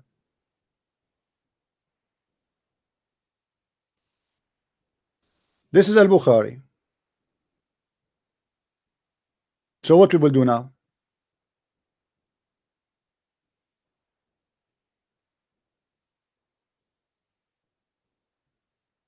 Muhammad, he never mentioned this prayer before. He just copying from the Jew. As simple as that. Never ever spoke of it. You told me that the one. You told me that the one. I asked you, who is the one who told him that? You said Allah. As you see, it was a Jewish woman who came to his house, have an argument with his wife, and Aisha, she could not believe it, and Muhammad, he confirmed what the Jew she said. So how does that mean that the Jewish person taught him that if he confirmed? Because he never prayed that before. If the Jewish woman is not the first one to mention that, why Muhammad? As you see how important it is to say this prayer. After that, she never saw him. Read with me. After that, I never saw Allah messenger, but seeking refuge with Allah from the punishment of the grave. After that, so Muhammad, if this is very important, that you should add in every prayer after the prayer to seek refuge from the punishment of the grave. Why Muhammad never mentioned it before? Why suddenly now, after the Jew, she came to him, suddenly he repeated every time he pray? Obviously, he just learned it. He liked the idea. Muhammad is a copy-paste guy. The Jews, they say something, whatever the Jews, they say, and the Jews, they are making fun of him, obviously. That's how you interpret it. My friend, thank you for calling. That's it. We are done. I'm not going to waste my time. It's obvious. Correct, guys? If we ask this guy who is the one who told Muhammad this, he said Allah. Okay, why he never mentioned it before?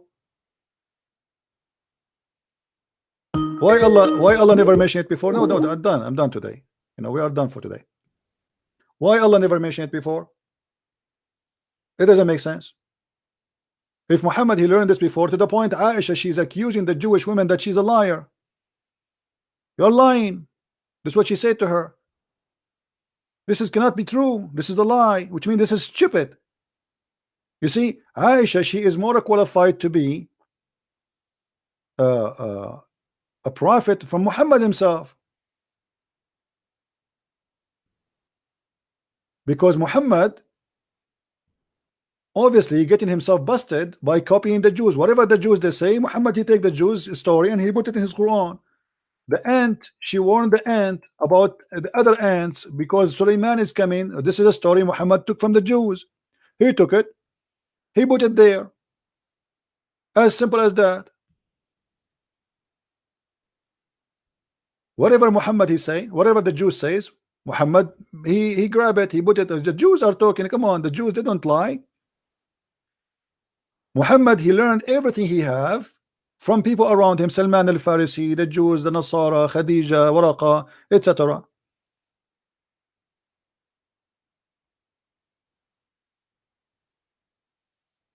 This is stupid.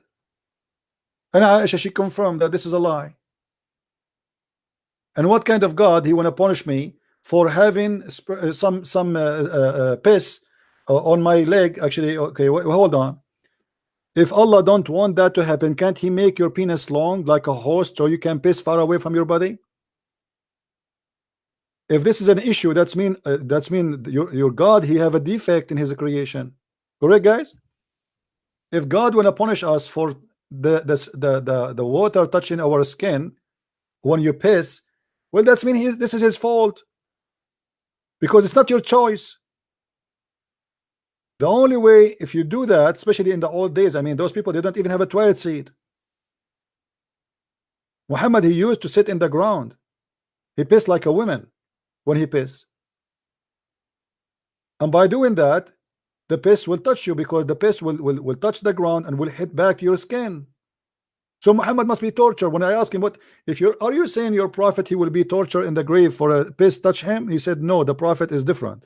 Hypocrisy. Hypocrisy and madness and stupidity.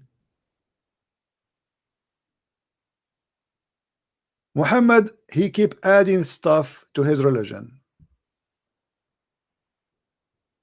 He learned about the false Messiah.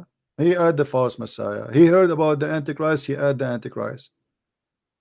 He heard that I mean, all the stupid stories. Muhammad, he grabbed it from somewhere. He have nothing of his own. He's a false prophet. And the Muslim, they try to defend that Muhammad said that whoever have orgasm first, the baby will be a boy. And the excuse is, as long the Jew, he said that, it must be true. Did you see?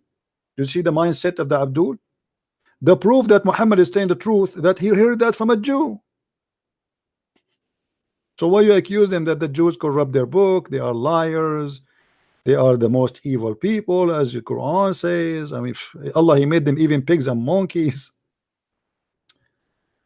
Anyway, obviously Muslims, in order to defend their false prophet, they choose to take a hike in the madness highway. And that will not help you, my friend. Whoever watched this video, he will be laughing at Islam and will leave Islam. So I'm very thankful for the Muslims who try their best to defend their prophet, but obviously everybody witness that they have a big fat failure, and their prophet, he cannot be a prophet of God. He cannot. Especially he claimed that his stupid answers was coming to him from the angel Jibril. Just now, Jibril has told me, just now. So Muhammad even claimed that a normal question, the answer for it is coming from Jibril, which means everything he says is Allah talking. You see, by the way, when he said Jibril told me, it means Allah told me. Jibril is just the delivery guy. This is not the answer of Jibril. This is the answer of Allah. If this is not enough to prove to you that Muhammad is a false prophet, I do not know what is going to prove to you that he is a false prophet. I want to say thank you guys for being here. I hope today we have a good time together.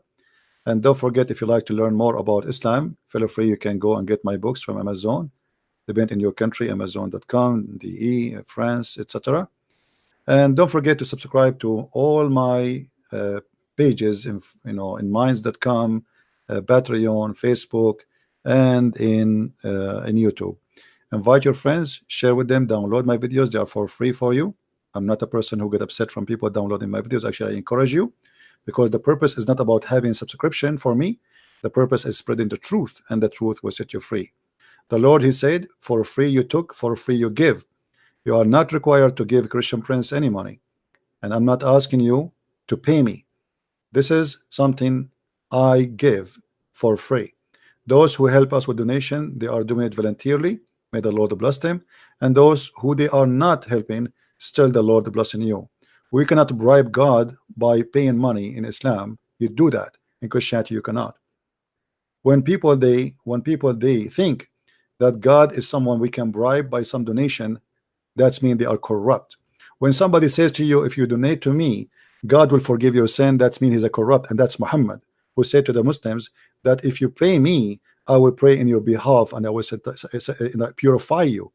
That is not in Christianity. Don't fall into the garbage.